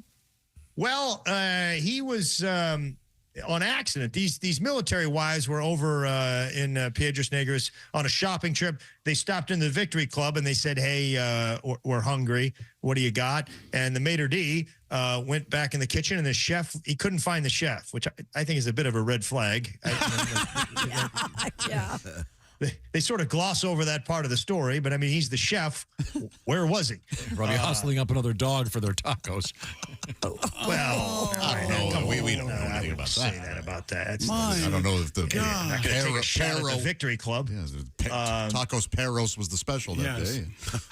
Anyways, he sees some tortillas, cuts them up, throws them in the fryer, puts some pickled jalapenos on top, and of course cheese. Now, there's a little dispute over what kind of cheese. Some people say Wisconsin cheddar. A lot of people say it was Colby. Back then, it was World War II era. Colby was a government cheese. The American government gave it to a lot of people, and a lot of border town Americans would trade it with the Mexicans. Trade that cheese. They called it queso relief. So he brought it out. The girls loved it, and they said, "What do you call this?" And he said, my name is Nacho. I call it Nachos Especial. Wow. Ignacio. Nacho is short for Ignacio. No Nacho is a nickname. Yes, Nacho is a nickname for Ignacio. It would be like Josh is a nickname for Joshua. Sure. But Ignacio wasn't some self-important jerk going around making his neighbors and friends call him Ignacio. Yeah, I can see with it. Wait a minute. That was a good call, though, because I don't think Ignacio's would be as popular as Not at Nachos. all, Tom. No. You're right. Yeah, Not to mention losing that great joke, nacho fries. Nacho fill in the blank, one of my faves. Okay. Nacho Mamas, I think. Nacho Mama is the standard. Yeah. Reel it back in. I love it when I love it when Chick is the voice of reason. Yeah, when did that happen? Good Lord. I find that he often is on this program. Really? It's a Mexican dish. A lot of people say that's Tex-Mex. It's not. It's Mex-Mex. It was invented in Mexico. It's Mex-Mex. Okay. Yeah, it's. I still can't. The thing with where's the chef? I don't like that. Especially a I'm gonna take restaurant go ahead. No, go ahead, Joe. Especially a restaurant that has a maitre d'. It's a nicer place. Yes. I'm guessing smoke break. Yeah, that's what I'm thinking. Probably hotter than hell in the kitchen. You're already in Mexico, for God's sake. Or It's gotta maybe, be boiling. they were going through the same unemployment or overemployment cycle that we are, and nobody works at restaurants. I'm going to take a little sidebar here, guys. Nobody works anywhere. Have you been to hotels lately? It's like one person. There's 300 people staying there, and there's one 19-year-old kid in running the whole place. That kid's 19. If he gets a call from his friend that night, and that friend has more than 6 beers, he's going to quit in the middle of the shift, and you have no people. Do you ever go down? I mean, these are hotels. It's a giant hotel. I go downstairs, and I'm like, "Hey, could I talk to the manager?" Well, the manager doesn't work at night. Oh, really? Did you realize you guys are in the business of night? You're a night. You exist because of the night. Yeah. Look at my bill here. It says a 3-night stay, not a 3-afternoon stay. Well, sir, you could talk to the manager. Do you speak Bulgarian? There's nobody there. There's no employees, but what there is a lot more with hotels is surveys, guys. Everything, Tom. Everybody wants to know how they're doing. They want me to tell them how they're doing. Bad. You're doing bad. You know you're doing bad. Yeah. There's one employee. There's one employee, and they're getting more pointed too. It's not how did you like the Holiday Inn? When you checked in, were you greeted by the front desk person? Did they just ask me what you want to ask me? Should we fire Cindy? That is, man, so true. I see what you don't have any managers on staff, so you want me to tell on your employees. Yes. But it's everything's doing. You get an oil change. In the time it takes to change the oil, it takes longer to fill out the form of how you like the job they did in the oil change. Oh, the form, Tom. The form. They trick you because they send you an email and it says rate Jiffy Lube 1 to 10, and I click 4, and then you go to this giant thing where it says for the essay portion of the survey, you will have 45 minutes to complete it. I couldn't agree more. You try to be a nice guy and help them out. I know this. Wait a minute. Why would I want to do this for you? I'm not getting paid now. Now listen. If you fill this out, your name will be entered into a drawing and you can get a free oil change. Okay, let's pretend for a second there actually is a drawing. There's not, but let's pretend. Who's conducting the drawing? I'm guessing one of your employees. We've already established from this process that they're incompetent, so that drawing is not going to work very well, is it? Hey, boss, I put all the names in the hat, and I can't find the hat. It's on your head, Jenkins. Thank you, Greg. You're so right. I once had back in the day, they used to do that on the phone. You get the phone survey. Oh, yeah. Yeah, and I had one, and they said... it was about a particular movie. Oh. Have you seen the movie? No. I swear to God, I'm not making this up. The next question was, if you had seen the movie, how would you have liked it? That's crazy. I cannot make this up. That's moronic. Okay. That is moronic. Yeah, and that was kind of, I think it was sort of a standard for, because they had the same thing from a electronics store once. What's the one that went out of business? Circuit City? Circuit City, yeah. Circuit City, yeah. Have you ever been to Circuit City? No. Had you been to Circuit City, would you have liked it? That's the dumbest thing. Okay. I don't know. Well, Greg Warren is a must-see stand-up comedian, and it sounds like you can see him in lots of spots coming up, including Santa Monica, Delphi, Indiana, and Minneapolis, Minnesota. Thank you, Greg. Always a pleasure. Yes. You look great. Bye, guys. Bye, Greggy. Stay handsome. Yeah, stay handsome. Keep taking those pills. Sorry. Hey, let me tell you about Simply Safe, the do-it-yourself home security system that we recommend here on the Bob and Tom Show. They have a variety of many indoor and outdoor cameras to watch over your property 7 days a week, 24 hours a day. High-definition cameras yet. They detect break-ins, fires, floods, and more. They have a temperature sensor. If it gets too cold, your pipes might freeze. Not with Simply Safe. And they've been named the best home security system of 2024 by the U.S. News and World Report. And Simply Safe backed by 24/7 professional monitoring for less than $1 a day. And remember, there's no contract, and it comes with a 60-day money-back guarantee. Simply Safe has given me and many Bob and Tom listeners real peace of mind. And you know what it takes for me to have real peace of mind? The people at Simply Safe. And you can get it, too. Get 20% off as well on any new Simply Safe system when you sign up for Fast Protect monitoring. Just visit simplysafetom.com. That's simplysafetom.com. And remember, there's no safe like Simply Safe. Thank you very much, Chick McGee. Coming up, we have bison, we have monkeys, we have Gatorade baptism. It's all happening. This is the Bob and Tom Show. Got something to say? Send us an email, Bob and Tom.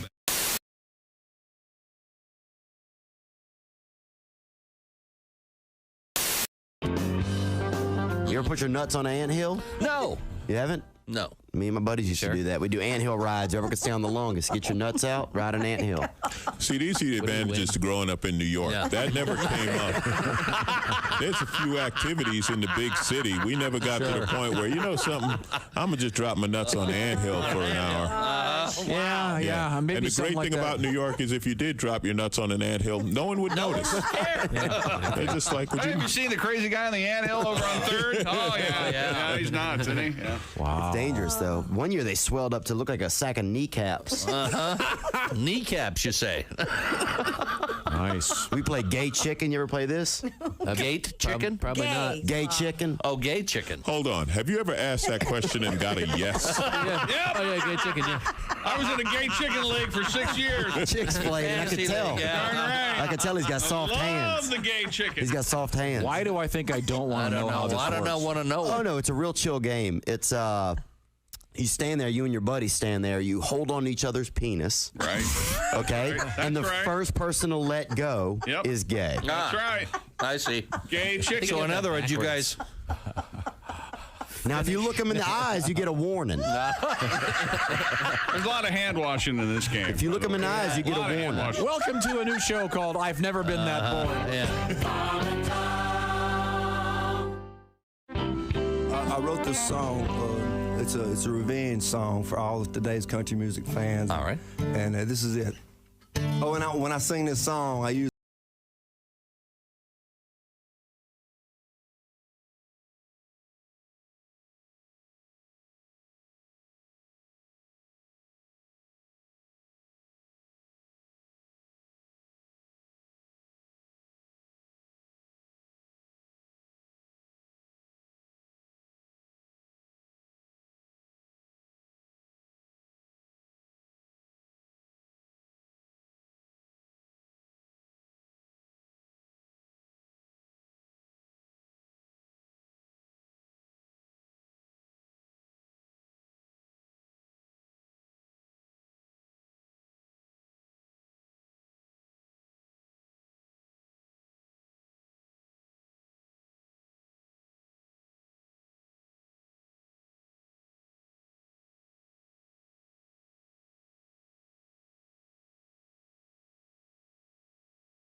You ought to hear my 6-year-old sing this. I'll bet. Anyway, this last verse was written by the Honky Tonk Neanderthal after they saw me on the Conan O'Brien show last year. Oh. I saw Paul Thorne singing on TV. It was a Conan O'Brien show. If his music is so damn good, how come they won't play it on the radio?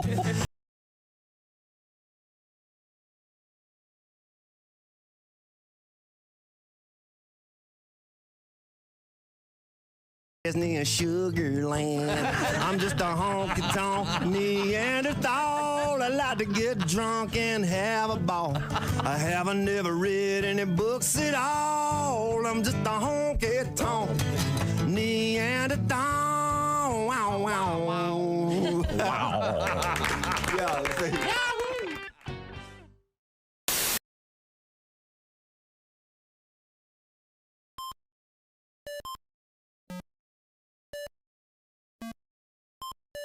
Hey, did you enjoy those videos played in that break?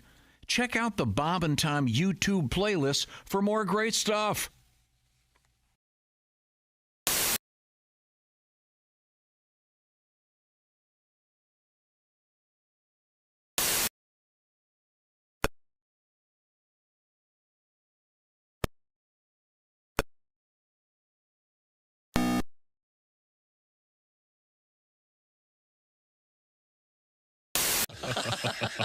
Can you turn down the electric blanket?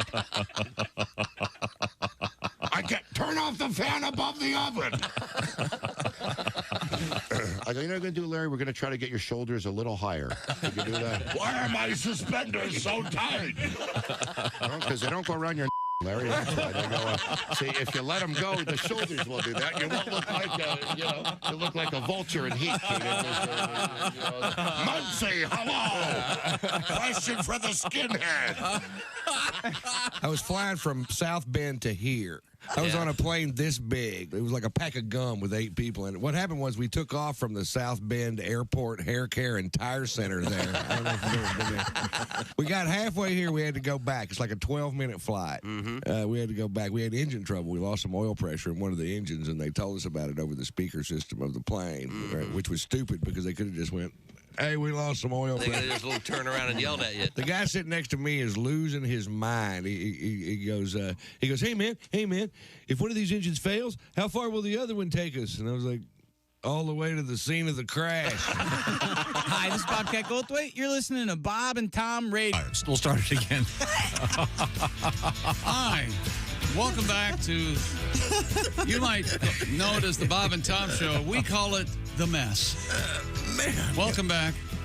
Let's get right to it. Here we go. You know, well, I think I want to teach you something today. Oh, good. You know that phrase, halt, who goes there? Yeah. Halt, who goes there? Sure. It's been around for centuries. Hark. Yeah. But That was Ace Cosby's joke of the it's been around day. for centuries. What? Oh, for centuries. Yes. Oh, geez. All right. But You got him this time. He plainly He said century instead of centuries. So I He don't stepped know. on me. I did. I stepped on him and made him say the wrong word. You misheard it.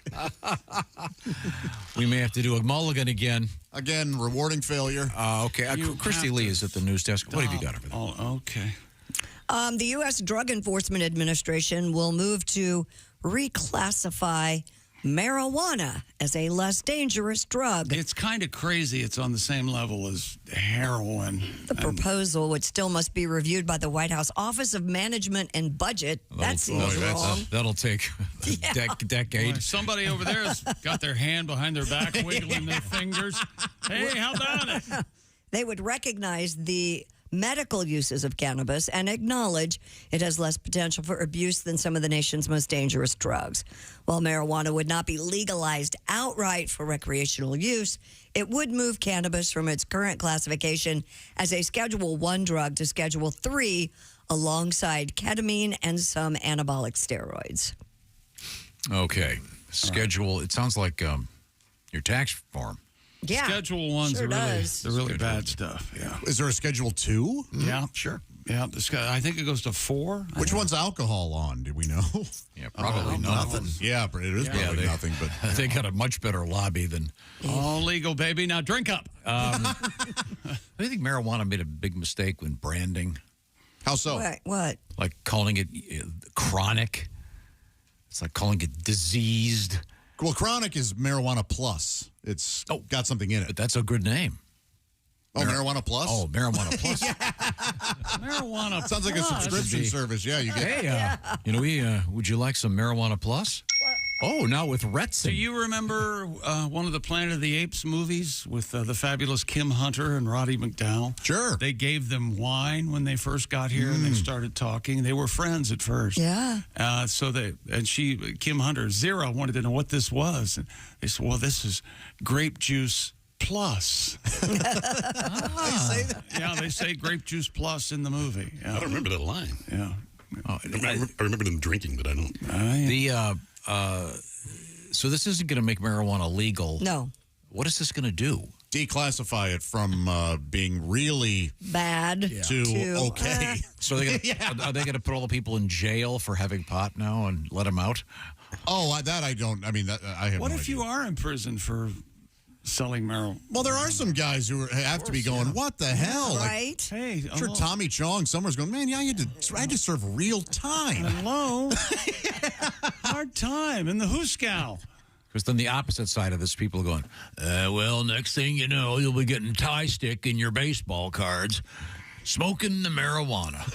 Whoever this guy is, I'd listen to his podcast. What is tie stick? Welcome back to... It's your high grade marijuana. Oh, okay. Welcome back to You Better Do Something About This. I'm your host. They'll do the right study, hopefully. There are really bad long-term side effects to smoking marijuana habitually. Nobody wants to talk about that, but it's true. They sure don't. But at the same time, there are really bad long-term side effects to drinking habitually. So and smoking cigarettes. And also benefits to both. So, hey, look, you become a Fish fan. That's cool. Yeah. They're a good band. Would you serious up for 5 minutes? Oh, sorry. Thank you.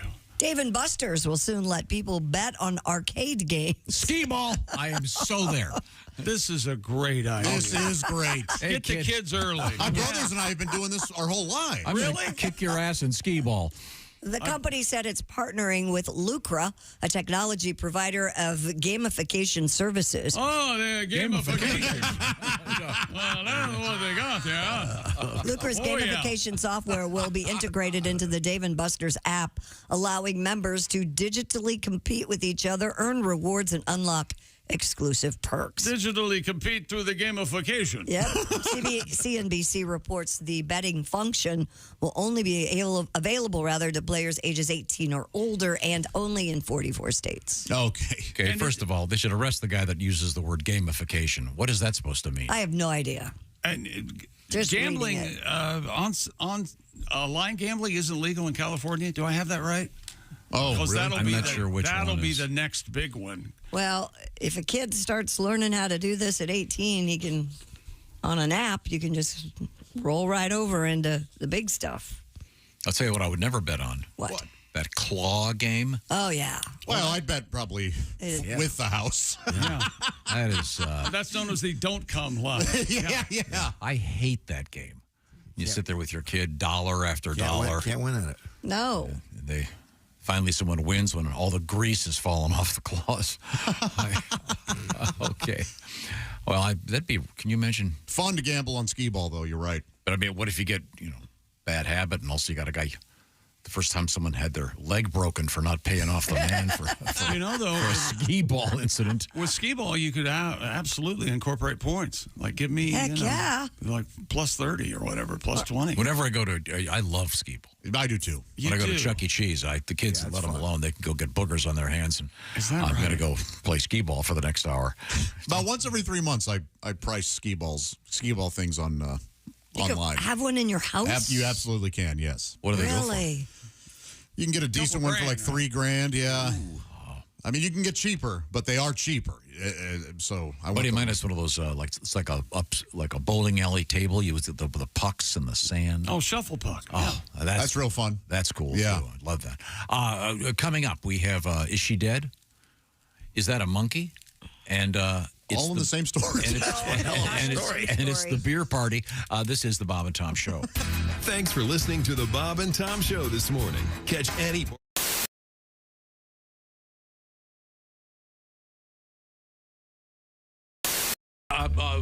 Mummy Cass, would you be kind enough to play one more song for us? Then we'll take a little break and come back with more. Is that possible? Yes. All right, baby. We're going to give you a song about a hot dog vendor. Oh, yeah. Hot dog vendor. Oh, I love this one. Who doesn't like a good wiener, baby?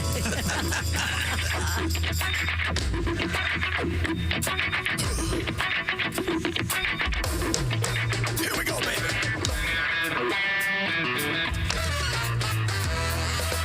He's coming for you. He's gonna catch you. Attack the wiener man. He's coming for you. He's gonna get you. Attack the wiener man.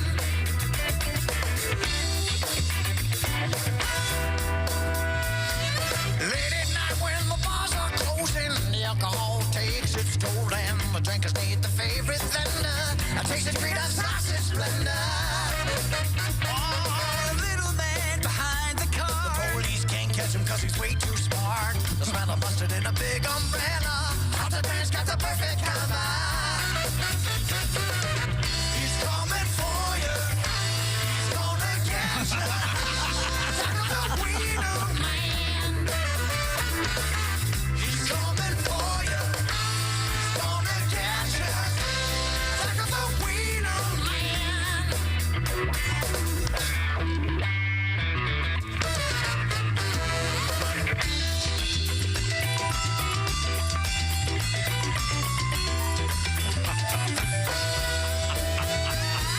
You raise our patient out in the street. All the honeys want to sample the meat. He can't help but relish the fact the footlong keeps you coming back. I watch you feeling safe and cold. That's when the wiener man makes his move. Can't scream when your mouth is full. He's coming for you.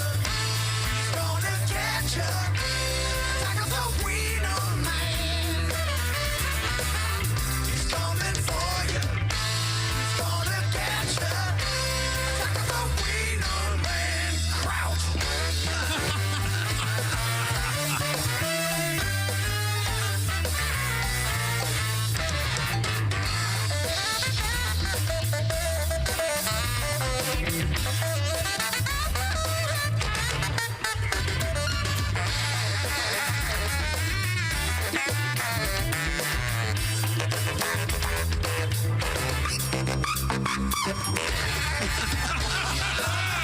He's gonna get you. Tackle the wiener man. He's coming for you. He's gonna get you. Tackle the wiener man. He's coming for you. He's gonna get you.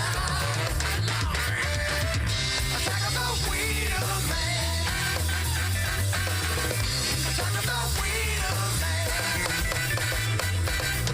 Tackle the wiener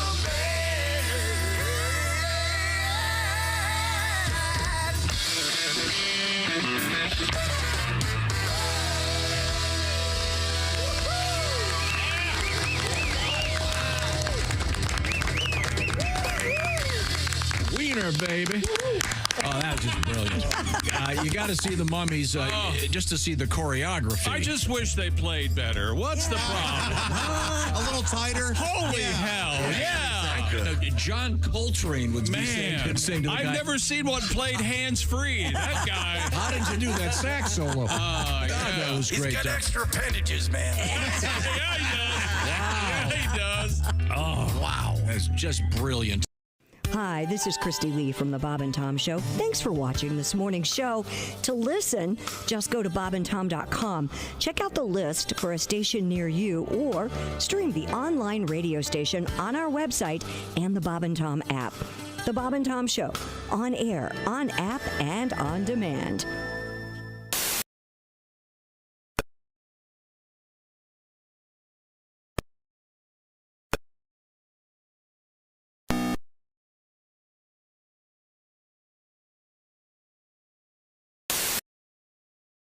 Wow. That would be, Totally naked. I think you would get, think of that? You would get, See anything you like, boy? I think you'd remember get that. free psychiatry for life. I think you would. I think you'd get a psychiatrist. I'm sorry. Your mother bit her toenails naked in front of you as a child. Here. You have free psychiatry for life, free Prozac, whatever you want. program for that. We are going to fix you. How about it, boy? See anything you like? I mean, Lord, help us, Lord. You can imagine the twisting that would be There's a involved. lot of people who can't even do that. Okay. She was very limber. Show's over. Everybody Hey, don't say we didn't warn you. I'm warning you, don't do that. There's laughter ahead. I should be having a better time if this is a party. This is Bob and Tom Radio. So, Mark, you're a single guy. Yeah, I tell you though, it's tough because I got these neighbors behind me. Really? My neighbor Gail, very Gail? Gail is a woman who just moved. Her bedroom wall is right behind mine, and she has a new boyfriend. And I found this out. His name is I babysat a cat a couple weeks ago. No, it went in the show. Then he started picking his out of his litter box and dropping him in the middle of the living room floor. Well, this is a protest. It did seem like some sort of action. Cats are, you know, jerks, basically. Can be. Cats are jerks.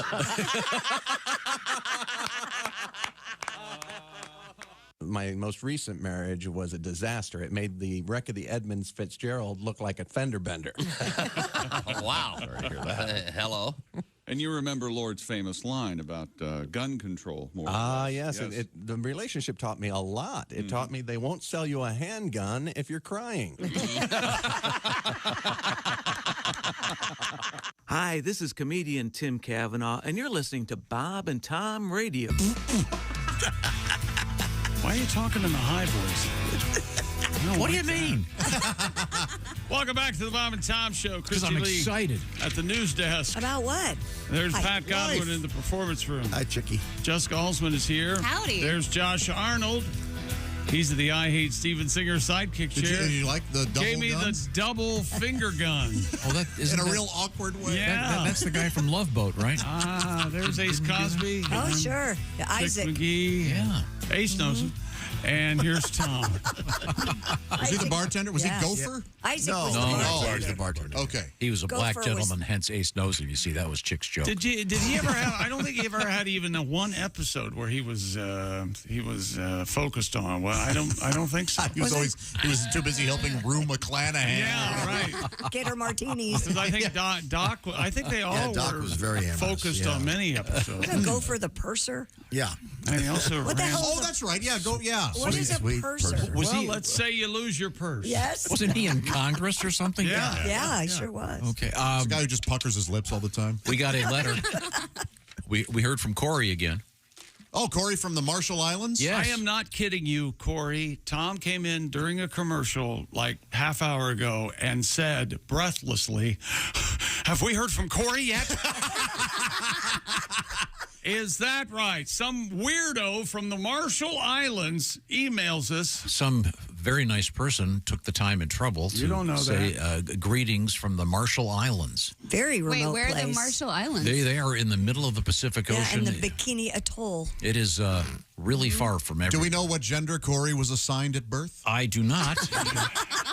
You go to the middle of nowhere and take a left, and that's the Marshall Islands. And you can pretty take a leak much. wherever you want, as far as I'm concerned. We got an email saying that the Marshall Islands are near the Marshall Mathers Islands. Oh. And the Marshall Mathers Island is only 8 miles long.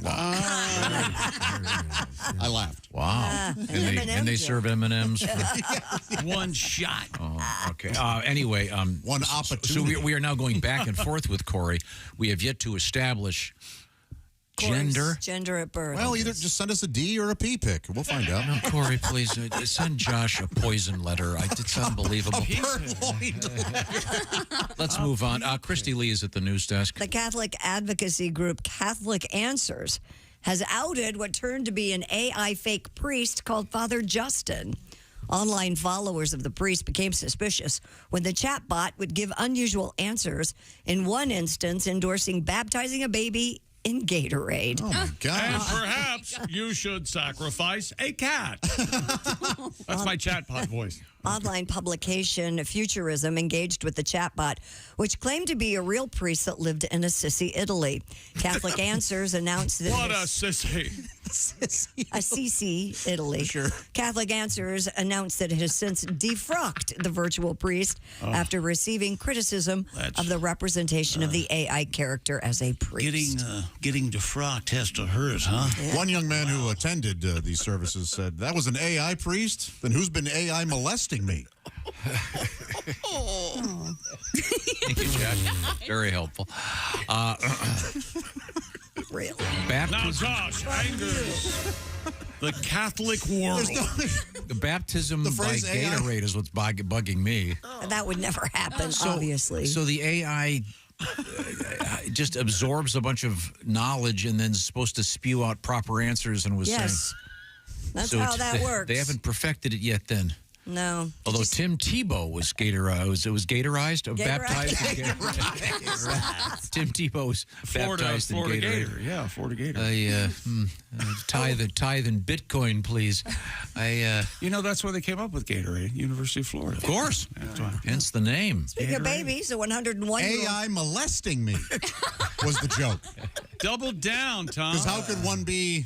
Yeah, I mean, it's AI. Look at Chris. I don't know why we have to have that meeting every morning, Tom, where we have to sit in here and we go, well, what if Josh says this? Sure. And, you guys don't really do that, do you? No. Yep. You do? We're over here with Gatorade trying to rehydrate your soul. And you... Oh, God. Speaking of babies, a 101-year-old woman says an airline keeps mistaking her for a baby. Did you say a baby? Uh-huh. Shake it up, shake it down, move it in, move it round. Disco baby. Disco baby. One more time. Move it in, move it out, move it in and about. Disco baby. According to the BBC, the woman named Patricia encounters the issue whenever booking travel with American Airlines because its system cannot compute that she was born in 1922. Wow. Instead, the booking system changes her birth year to 2022. That's funny. The mix-up often leads to humorous confusion on flights, but at times it has caused problems. On one instance, they bring the small diapers. This baby can't order a Bloody Mary. Airport staff did not have a wheelchair or transport for her because they were expecting a baby who could be carried. And while the centenarian can laugh about mix-ups, she says she would like the glitch fixed ahead of her future travel plans. I like the fact that she's still traveling at 101. Good for her. She dated. Did you keep reading? She dated one of the Wright brothers. Really? Yeah. Yes. No, not really. I was just attempting to cover up Josh's. I thought Josh was going to say something. Orville and Wilbur Eiffel Towered me. The Wright brothers molested her. I don't know if you heard about that. The joke is AI. You know what I mean? That can't happen. That can't happen, you see. She had Werthers in her carry-on, you see. She was old. Very. Is the Werthers thing, is that still a joke? Another woman making news, this one British, and she's looking for answers after a hospital told her she was already dead. The BBC reports that... Ma'am, bad news. We got it wrong. Bridlington Hospital staff told Miss Susan Johnson she had been dead for 4 months, according to their records. The distressing mistake meant the 62-year-old's allowance for looking after her disabled husband briefly stopped. NHS England said it was aware of the issue involving an incorrect civil death registration.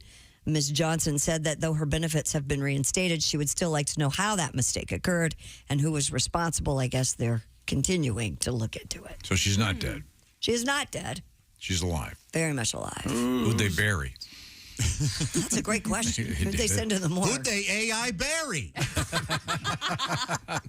Did I fix it? No. Still trying. You know what? You just move on.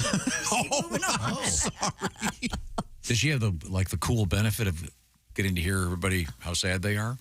Oh, you mean going to her own funeral? Yeah, kind of. You think that'd be a cool benefit? No. You want to witness your own funeral? Oh, you do from above. You kind of.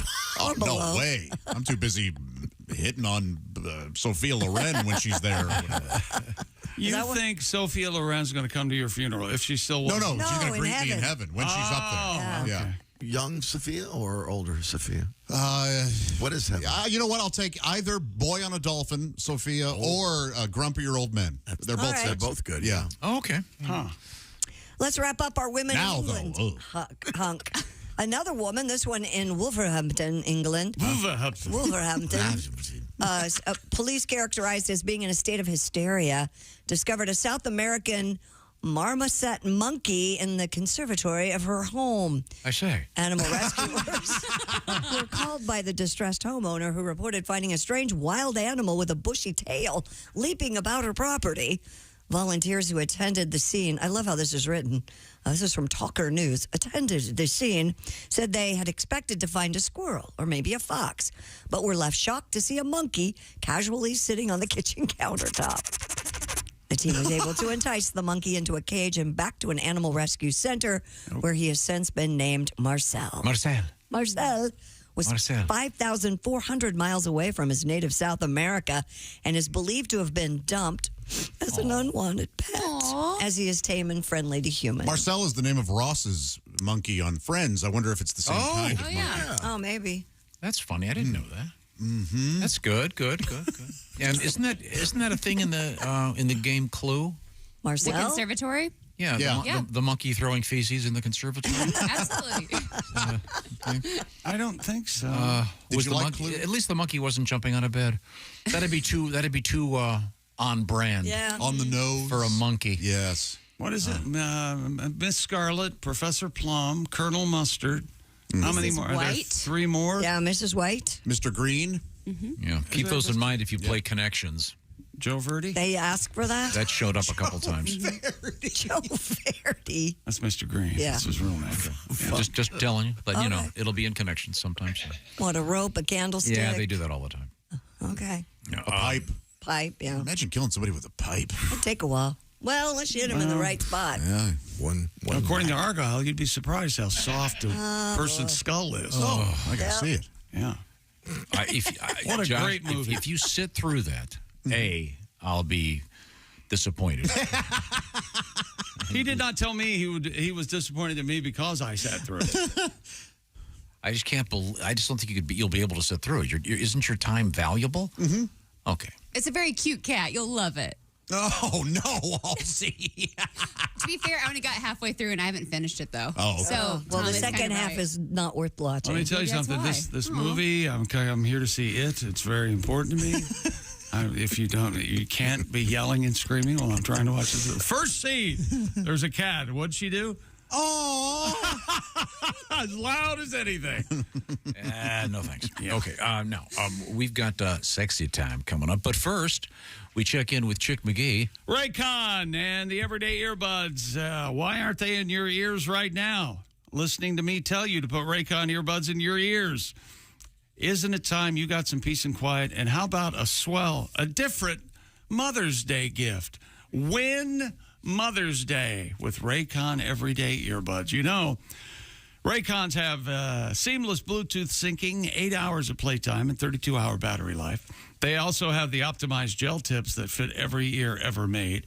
And they also, if you'd like to talk on your phone and your earbuds, they have earbud tap functions, noise isolation, and Raycon offers easy 30-day returns just in case. So, all of the already low price, go to buyraycon.com/Tom today and get 20% off your Raycon order plus free shipping.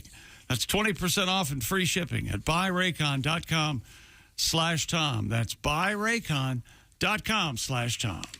Thank you very much, Chick. Yes, Read the reviews. They're great. Speaking of great, coming up, sexy time. With Alli Breen, this is the Bob and Tom Show. Bob and Tom 24/7. You've been waiting like...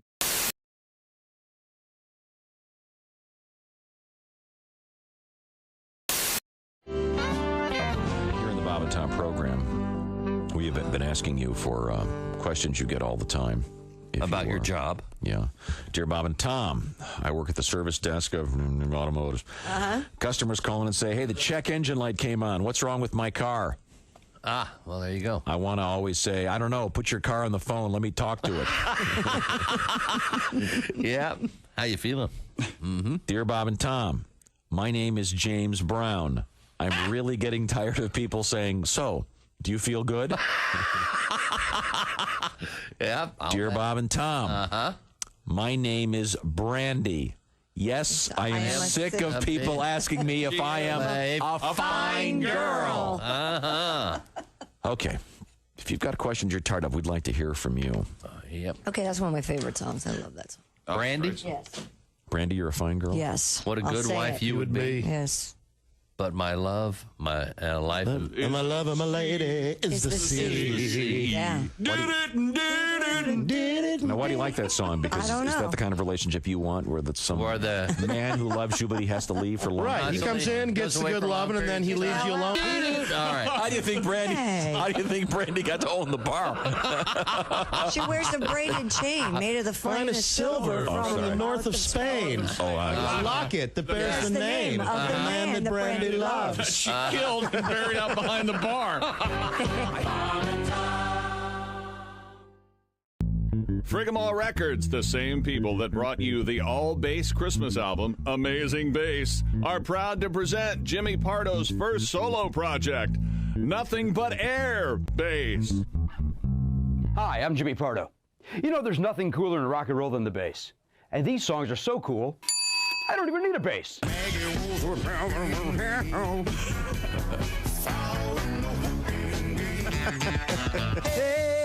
hey, what the matter with So just pick up your air telephone and dial. Beep, beep, beep, beep, beep, beep, beep, beep, beep. Jimmy Pardo's Nothing But Air Bass. Get yours today.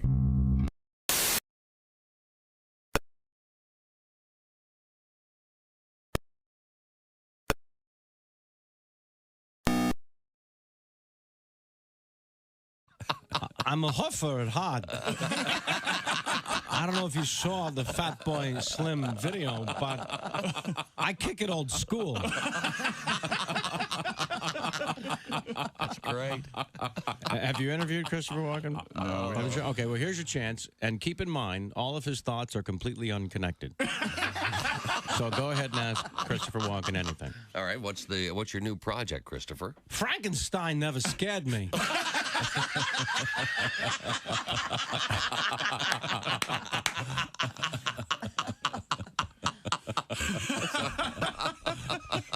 So how long have you been working on the film? Marsupials do. And when's its release date? Because they're fast. They are fast. They are. You're listening to Bob and Tom Radio. Don't. The Essential Morning Radio. This is Bob and Tom Radio. 24/7. I got one of those. Yeah. You know, the calls on the phone. The guy's selling you something or trying to get donation. Right. He actually used this word. Is this the man of the house? Is this 1952?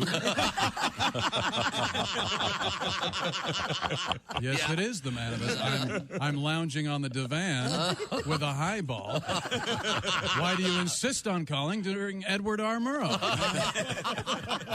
I'm serious. Come on. So I'm working on it. My wife said you learn a lot about yourself if you keep a diary. And that is so true. I've learned my life is brimming over with really boring activities. And now one more, writing in my diary. Thanks, honey. Yeah. And Jesus said, take this bread and eat it. It is my body. And the disciples said, Jesus, we're all on low-carb diet. We appreciate you dying for our sins, but we're all trying to slim down a little bit. We want to look good in the painting. Hi, this is comedian Sean Morey, and you're listening to Bob and Tom Radio. Hey, welcome back to the Bob and Tom Show. Hello. It's middle of the week, and it's this time, and that means sexy time. We help someone with their love life. Yeah. Lots of people. Yeah. Oh, yeah. Oh, there she is. Help everybody. With the luscious red microphone. It's Alli Breen and luscious red lips, right? Yes, thank you. I have some tinted lip gloss on. Very nice. Way to go, creepoid. What do you mean? Talking. No, she does have a red microphone. Yes, she does. That's not what. No, luscious red lips, creepoid. You didn't tell Greg Warren that he had luscious red lips. I said how handsome he was. You did not. Yes, I did. I ended our broadcast by saying, stay handsome. Okay. Really? Yeah. That's sweet. Yeah. Now, the way this works, Alli receives guy. letters from you, the people, and we try to help you with your love life. How's your OnlyFans thing going, Alli? It's been fun. I'm liking it. It's really good. Anything you cannot put on Instagram, you can throw on there, and it's a whole different way of connecting with fans. It's interesting. And, and you're at ALLIB? Yes. No spaces, just A-L-L-I-B, Alib? No spaces, just Alib. Yep, exactly. Okay, well, you can Yeah, check and I'm out. loving the fans are great on there. It's fun. It really is. So people ask you to do things, is that correct? Well, that's kind of it. Yeah. There's activities that I will never do on there that people will ask for, but I'll go back to my roots. I'll get naked. When I was a kid, we lived in Florida for a year, and our neighbors complained because I was running around naked so much as a kid. I mean, I was like 4, but why would a neighbor complain about? Wait a minute, that's a whole nother site, Allie. It's illegal. It's very illegal. Josh, your thoughts? Except in Thailand. That is. I would make a joke, but I would never make a joke that would offend anyone. Anything with this. Okay. Yeah. Let's hear it. So your point is you're okay with nudity. I'm 100%. Yeah. I have no hangups about that kind of stuff, but it's more fun. It's like not full out. It's mostly more subtle. Well, you've been saying it's more Playboy than Penthouse. That kind of way thing. more Playboy than Penthouse. So- You'll never really see anything and Penthouse far more on there, but Playboy than it's like a Hustler. Yeah. Exactly. The hustler wishes aren't gonna happen, but there's a lot going on there. It's a lot of fun. Allie, you're very flexible. Like, Yeah. you're good at gymnastics. Have people been asking you to do like handstands and like, I don't know, cartwheel type stuff? Yeah, I've had a lot of requests because I had like a TikTok or Instagram where I took my pants off in a handstand position. Oh yeah. And everyone's like, go full Monty, upside down, no panties. Yeah, there's a lot of requests like Now, that. you are I also don't think would be sexy actually at all. you are also an equestrian. Yeah. Yes. Have you been asked to do any Lady Godiva type stuff? Yeah, make love to your horse. Make love to your horse. No, Can you do that? I'll give you $20. Ride a horse, side saddle. Yeah. Was Lady Godiva a side saddle? I assume. Yes, she was. I think so. I don't think she was. I don't think she was. Because you could get how long is your hair? Let me see. No, you'd probably have to get a wig on. Maybe. Yeah, I'd have to get some. I wouldn't fully. Maybe grow it for another couple of weeks. Maybe you can get down there. And then get that action going. I'm going out riding next weekend. Yeah, maybe There I'll you do. go. Although I don't think you can even pose like with a horse on that side. I think they're so thankfully, crazy. yeah, that's. I mean, that would be illegal. Think about what's happening. Well, there's. They don't want they don't want to anything encourage. suggesting. No, I'm suggesting the Lady Godiva But thing. you have to imagine though that OnlyFans just came out with a blanket rule: no animals. Yeah, get the animals off the site. Yeah. Completely. We don't want any chance of anything happening or even any imagination. They have no respect for the classics. You know what? I don't think OnlyFans does. Have a lot of respect for the classics. Well, if they allow horses in, are monkeys that far behind? Yeah, I don't think so. Well, then curses on them. Allie, let's get to our Someone letters. else will have to start a whole new site that allows that stuff. You know, that'll pop up. Get Only crazier and pets? crazier on the internet. Like Renaissance nudity. Yeah. Okay. Well, let's get to our letters, Allie. Sorry for the delay. No worries. Dear Allie, me and my husband keep snapping at each other over everything. Every little conversation turns into a fight. I brought up therapy, but he does not want to go. So I'm thinking of trying to dress sexy to surprise him in the bedroom. But after 28 years of marriage, is this going to work? Oh, 28. Yeah, I think it's called being married. Wow. Yeah. maybe, but it's worth a shot. Yeah. Yeah. If that's something you'd like to try, I say try it. Who knows if it'll work? Yeah, he can't get mad about that. And if he No. does, That would you've be got to crazy. get divorced at that point, right? Wow. You just end it. Got to get Like, how divorced, dare you try to but- surprise me by being sexy? You're a horrible person. Like, then just get rid of him. Maybe do something kind of humorous. Yeah, poisonous food. That's always funny. No, Like feed him cereal. put Pine Sol in his cereal. No. What? Maybe put on one of I think his it's antifreeze. Antifreeze Oh, is the yeah. thing. that put they on one of his true. shirts and nothing else. Oh, you like that. Oh, look. you do like Walk that in look. and go, is this dress too loose? Something kind of. Josh, you want to take this? I already did. You do not have to try to make it funny, all right? No, you don't need a joke. There are some things that you don't have to joke about, you weirdo. You're right. This woman's trying to save her I marriage. saw Schindler's List over the weekend. Yeah. No jokes in that. No jokes at all. Yeah. Unbelievable. So, yeah, give this a shot. Constant fighting, though, that sucks. It does. Like, It does. So see what you can do. It's a shame that he won't go to therapy with you. Maybe he can't argue with, a good, Down there. Once you get to that point where everything is a fight, where someone just breathing is just like, oh, stop it. It's Gotta get pretty out. tough. Gotta get out. Are you saying the good, so good you can't be fighting? Argue with this, Lloyd. Well, that's kind of what she's going to try here. Yeah, okay, So good. Give it. Yeah, hopefully it works. Yeah, Jess is right. If he turns that, if he's arguing about that, if he's like, "What are you doing? Come on, that's time to go." That would be ridiculous. Okay, we've solved that. All right. All right, next we fixed it. Dear Allie, I've been dating a guy from Hinge, and I've only been dating him, and he is still dating other people. When we had this conversation about becoming serious, he said, "Oh, I feel so bad that you're not also dating other people." I said, well, I guess it'll naturally figure itself out. And so now do I pretend to date other people to try to make him jealous, or keep telling him I only want him and see if he comes around? No, always lie when you can. Yeah.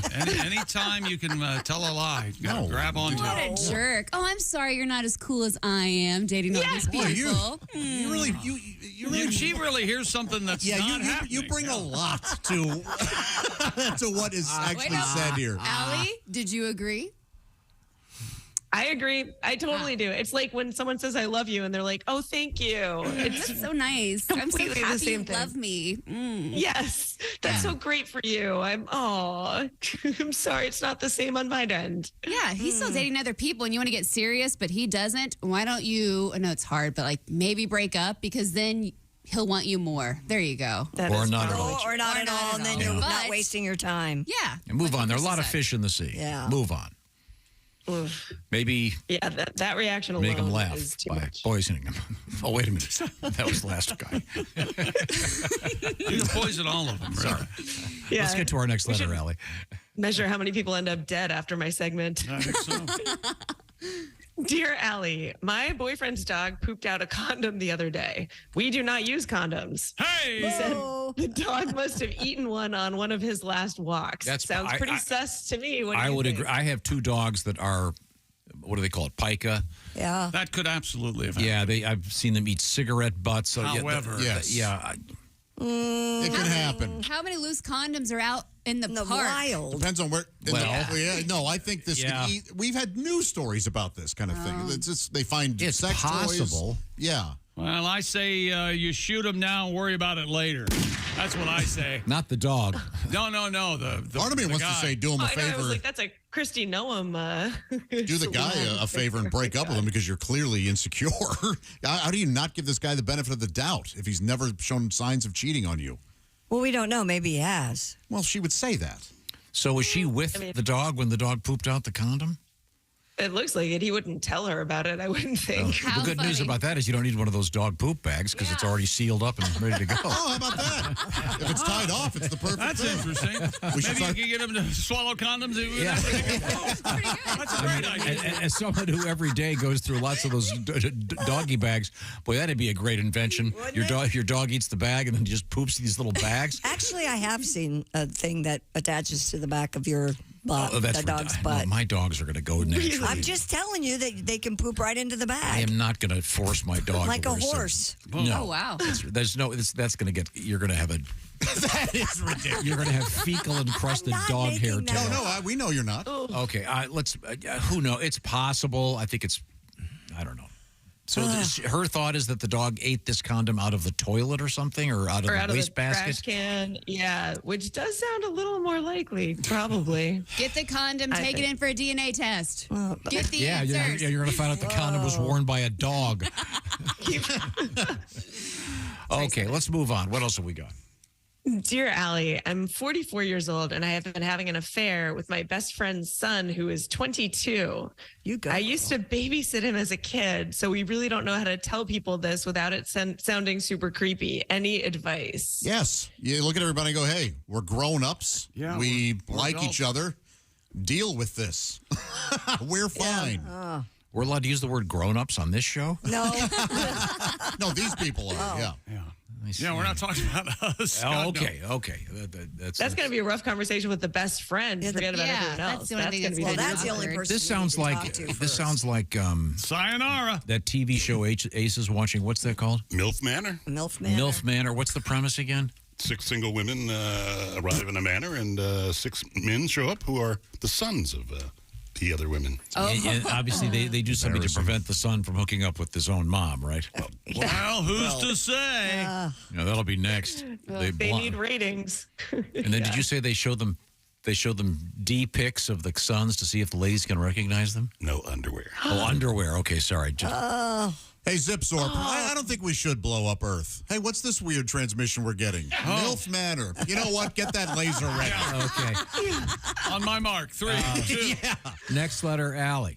Wow. Dear Allie, I went on a date with a guy to a bar. He ordered a mocktail while I got a vodka tonic.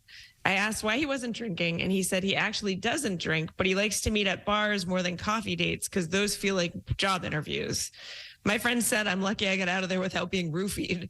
I actually like him, but does this make him super creepy? Jeez, I don't agree with that at all. Yeah, I don't trust anybody who don't want to have a drink with me. Yeah. I think it's the opposite. I think the guy's a very nice man, and he just doesn't drink. Yeah, he's not writing a screenplay, so he doesn't want to go to a coffee house. Hey, this is just some general advice for every woman out there. Don't listen to your friends. Yeah. Yep. Is there anybody dumber than your girlfriend's friend? Where there's smoke, there's fire, honey. Yeah. You know it. Wow. It wasn't like he was. It wasn't like he was plying her with drink after drink after drink. I'd cut his tallywhacker right off. And the job, that's a good analogy, though, that meeting in a coffee shop can be kind of like a job interview. Sure. I've sat next to people at a coffee shop that were on one of those things, and it's fairly amusing. Yeah. Yeah, it is kind of amusing. You see some poor guy trying to pitch himself. I always how sweet. These people are trying to figure it out. And then I was voted at my fraternity the most likely to never drop a marshmallow in my ass. Oh, no. And Here we go. He's got some problem with fraternities. I'm sorry. We have time for one more letter, Allie Breen. Dear Allie, I slept at my date's house on the 3rd date, as you do, and I woke up in the morning to use the bathroom, and there were cockroaches everywhere, dead and alive. I'm still so freaked out, and when I left abruptly, I told him I just saw a cockroach to see what he'd say, and he just said, "Oh, just come get it back in bed." Could any of you go out with him again? Sick. Not at his place. No, it sounds like you do not want to go out with that guy. No. Don't ask us if we would. You don't want to. Yeah. I think we all know that there are a lot of men that have hygiene issues and don't clean their apartment. And sometimes it's not even the guy's fault; it's the building. Yeah. Yeah, but I know guys who've lived in really nice apartments. Yeah. And they started getting cockroaches because a nearby apartment or building sprayed, and so the cockroaches went to the nice place. So, who's to say what's going on? And what about the poor cockroaches? All right, kids, we got to pack up again. Yeah. They're spraying. Let's go. Now, if you get back in bed with this guy and his human suit unzips and millions of cockroaches come out. Getting the heebie-jeebies. We did it, fellas. Oh. He's like, that's just Herb. Yeah. He's fine. He's harmless. Have you seen that in a movie? I was just going to say, I could see this in the Hallmark movie, and that would be titled Cockroaches and Crabs. It's the guy she dumps. Oh. Yeah. One of her freckles starts walking down her leg. Allie Breen can be reached, ALLIBREEN, for sexy time. And you can also see her on OnlyFans, ALLIB, just like that, Alib, and see what she's got going. I was really looking forward to the Lady Godiva thing. Could you do? Could you do it on like a? Could you do it on like a pommel horse? Probably that would work. Or a merry-go-round. Oh, a Oh merry-go-round. my God, that would be okay. That's Late at night. hilarious. You have a camera in a still position, and you just keep going by, and you're naked, but you've got the wig covering. You has to be done. All right, I'm gonna could absolutely do a cinematic version of that. Let's CGI it. Jim will allow that you to could happen. Photoshop her on a merry-go-round. But you could have an actual video with a fixed position camera. Well, except for merry-go-rounds attract children. Yeah, Right. Well, Tom thinks the comedy is in the mortified families. Of course. And it kind of is, but it's not. Yeah, that a boy, Tom. No, you'd have a little advanced kid behind you going, yeah. Oh, come on. It's true. I'll try to make that happen. Thanks, I'll Allie. be on there at some point. Always Thanks, a great guys. pleasure. Bye, Allie. Bye, Allie. Same. Bye. Wow. We're really helping everybody. What a message. Relationships. My God. Now, I want to Do remind you you. think anybody ever takes our advice? Boy, they no, can't. that would be scary. It was rock solid. No, it's not. Very helpful. This portion of the Bob and Tom Show is brought to you by BetterHelp. A little bit of stress in your life, of course, and sometimes that can get to you, the big stresses, the small stresses. That's where therapy can be very helpful, a safe place to get what's on your chest, off your chest, as they say, figure out how to work through problems that may be weighing you down. Therapy. But you don't think you have time for it. Well, BetterHelp has a better way to access therapy that's, among other things, saves a lot of time because everything is done online, including how you get sort of initiated into it. You fill out a questionnaire, and you will be matched with one of 35,000 plus therapists. You can change therapists, by the way, anytime, no additional charge. But the therapy itself is then done online. It can be done with like a Zoom call or FaceTime call or a phone call, if you will, or texting back and forth. It's up to you. Obviously, it's a lot more flexible and a lot more convenient because you don't have to get in your car or take the bus or whatever to get across town to a therapist's office. You do it wherever you want to in the privacy of wherever you want to be. So get it off your chest with BetterHelp. Visit BetterHelp.com/BT Show today. The /BT Show knocks 10% off your first month. BetterHelp.com/BT Show. That's BetterHelp, H-E-L-P. BetterHelp.com/BT Show. This portion of the Bob and Tom Show brought to you by BetterHelp. We're coming back with Today in History. This is the Bob and Tom Show. Hey, thanks for listening to the Bob and Tom Show this morning. Get a look at today's show on our YouTube channel.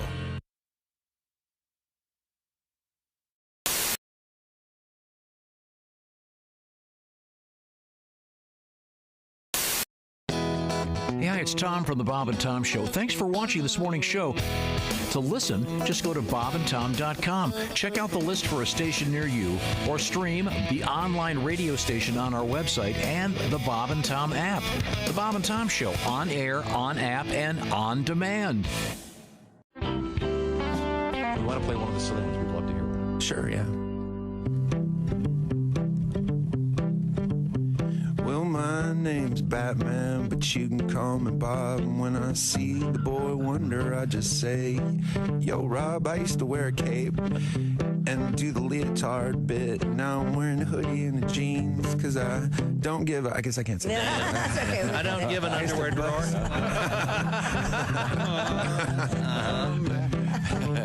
I used to bust my butt all day fighting crime. Now I'm rocking the Bob and Tom Show and I sing my rhymes. And I can turn any crowd into a crazy old mob. Cause I'm Batman, but you can call me Bob. Well, I'll tell you all a story that once happened to me.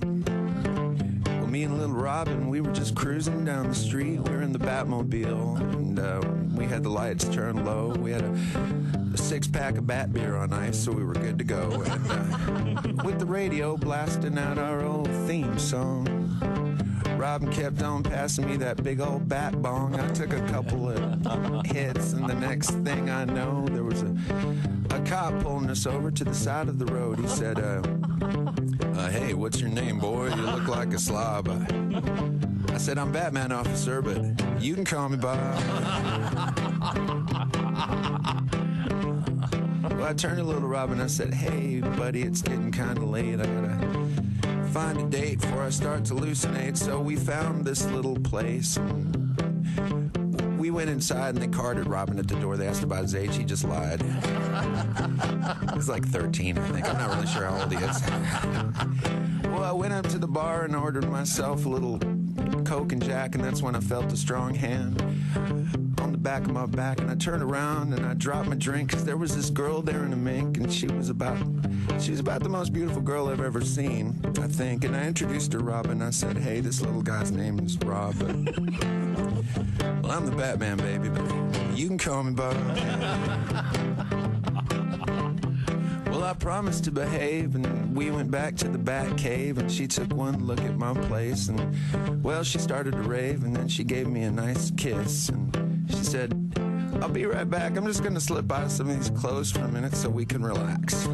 So she left the room for a minute, and Well, I threw in some tunes. I opened up my new multi-million-dollar skylight so we could look at the moon. But when she came back in, well, she had this big old whip in her hand. Turns out she's a crazy, psychotic Catwoman. She started chasing me around my house, and she was screaming that she wanted me dead. Had to whip out my batarang. Hit her right in the head. She went out like a light. I said, oh man, what a night. Had to drag her down to the police department where they locked her up tight. And as I was leaving, the sergeant looked at me and he said, hey son, you've done a fine job. I said, I know. I'm Batman. But you can call me Bob. Yes. Fantastic. Wow, that was fantastic. That was great, man. Thanks. Bob Schneider is our guest.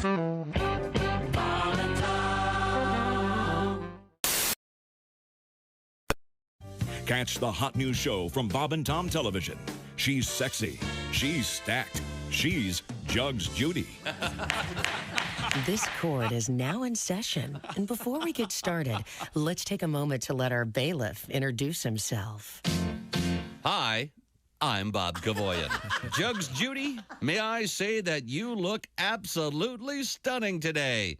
You certainly are one gorgeous lady. Why, thank you, Bob. You keep flirting like that, and my gavel won't be the only thing getting banged today. My, it's a little warm in here. Does anyone mind if I loosen my robe?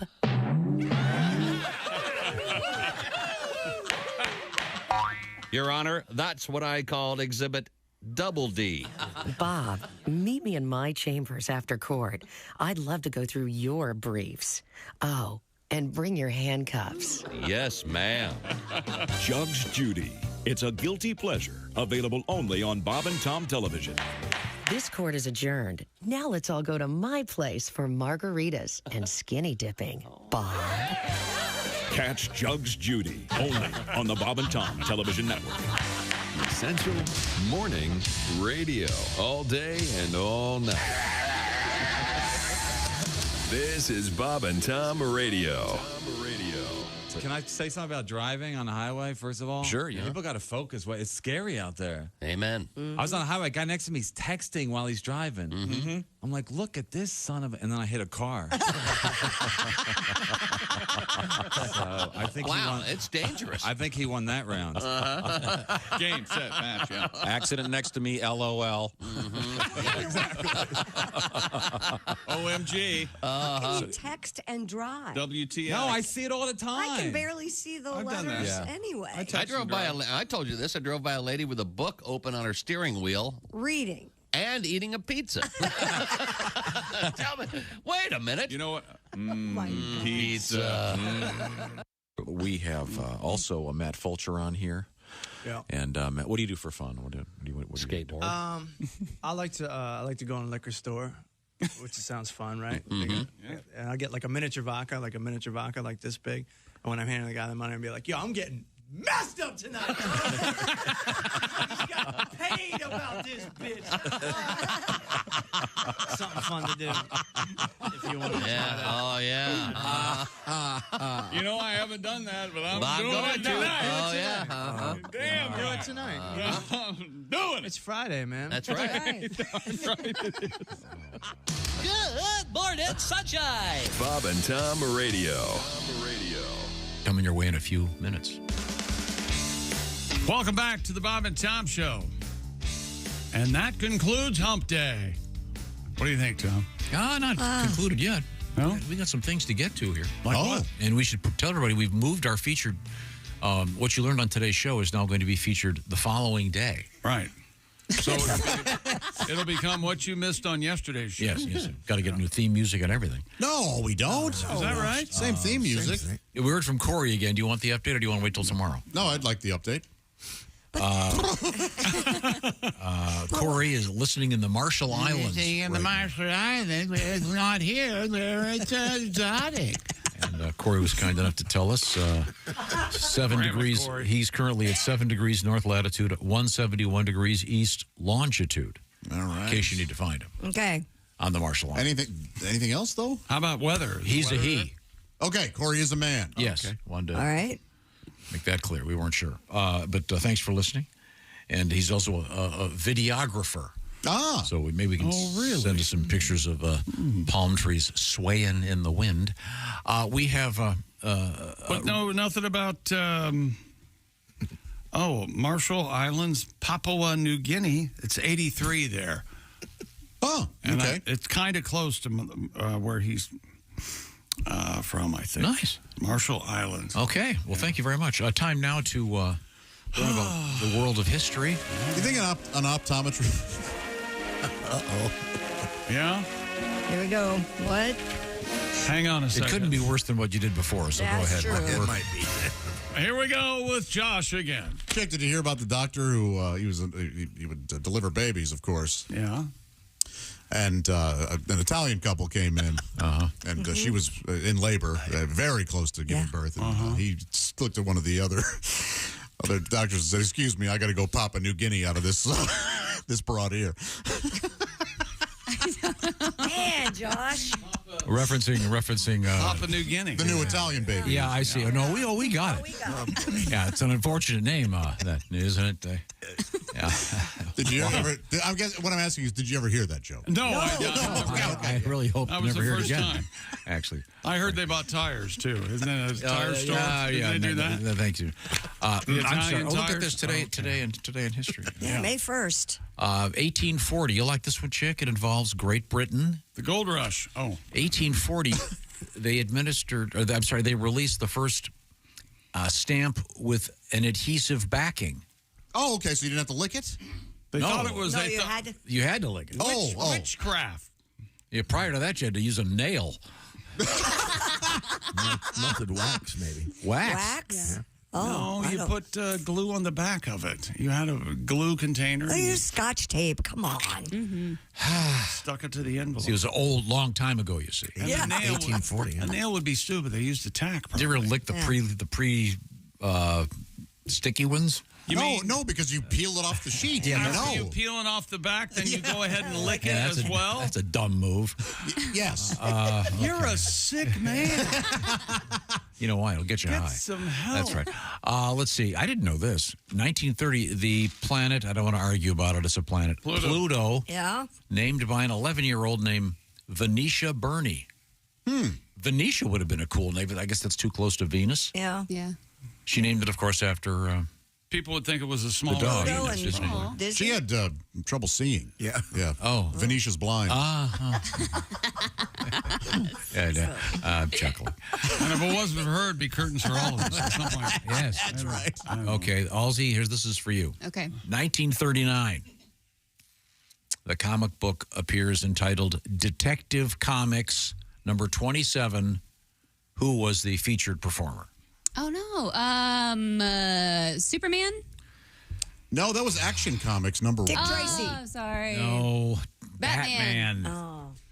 Have you ever seen that? You can get a reissue of that, and it shows Batman at a market in Wuhan, China, where he's eating. Oh. Still believe in that story, huh? No. 1963, James Whittaker, the first American to reach the summit of Mount Everest. Probably had a lot of help from the locals. Mm-hmm. Yeah, sure. Carrying him up there. Yeah, thanks for carrying all my stuff. I'll just take the credit and take the I picture. dreamed of your death last night. Did you know that when you get to the top of Everest, I was just talking to our friend who's been up there, that you have to pee on the little post up there? You do? Yeah, just like the astronauts, the cosmonauts have to pee on the side of the launch vehicle. They don't do that. Okay. That's great. Where do you think they pee? Well, They don't whip it out on the top of Mount Everest. You gotta I can mark tell your you spot. that. you talk about a deep pit. Oh, wow. Although Mount Everest looked more like a molehill. SpongeBob SquarePants debuted on Nickelodeon in 1999. Pretty funny. Yeah. That's all right. One of the enjoyed it. One of the only features not accused of anything in that Quiet on the Set documentary. Nobody mishandled SpongeBob. You finally got it on the and air. we're going with mishandled now. Okay. Yeah. There was a meeting between bricks. It was just confusion of paperwork. Mishandled, like it's a piece of luggage. Calamity Jane, born in the state in 1852. By the way, if your name is Calamity Jane, fellas, a nickname. Stay away. Yeah, she causes problems. What's her last? Does it have her last name there? Train wreck. No, it does not. Tyndall or something? Something like that. Foul-mouthed woman. Really? Not in the Doris Day movie. She wasn't. Oh, of course. Very butch. The former television talk show host Jack Parr. Oh, love him. Yeah. Born in this state in 1918. His wife, a really good golfer. She was under par a lot. Wow. Took the doctor under par. And you know who his favorite actor to play golf with was? Who? Bogey. Oh, man. Do you remember when, I'm sure you don't remember this, but when Johnny Carson started after Jack Parr, people were because they did not like Johnny Carson compared to Jack Parr. They hated him. And then they grew to love him. Briefly. And then they realized, oh, my God, this show can be funny. Ray Parker Jr. And the Mysterians? Born in 1954. He did the Ghostbusters theme and... Stole it from him. Yeah, that was about it. Yeah. Who are you going to call his lawyer is who we had to call. Thank you. And tomorrow we'll have things we learned on today's show. That's right. It's our new transition feature. This is the Bob and Tom Show. Just got to get a hold of us. Call, fax, mail, or email. Get all the contact information you need at bobandtom.com. This is the Bob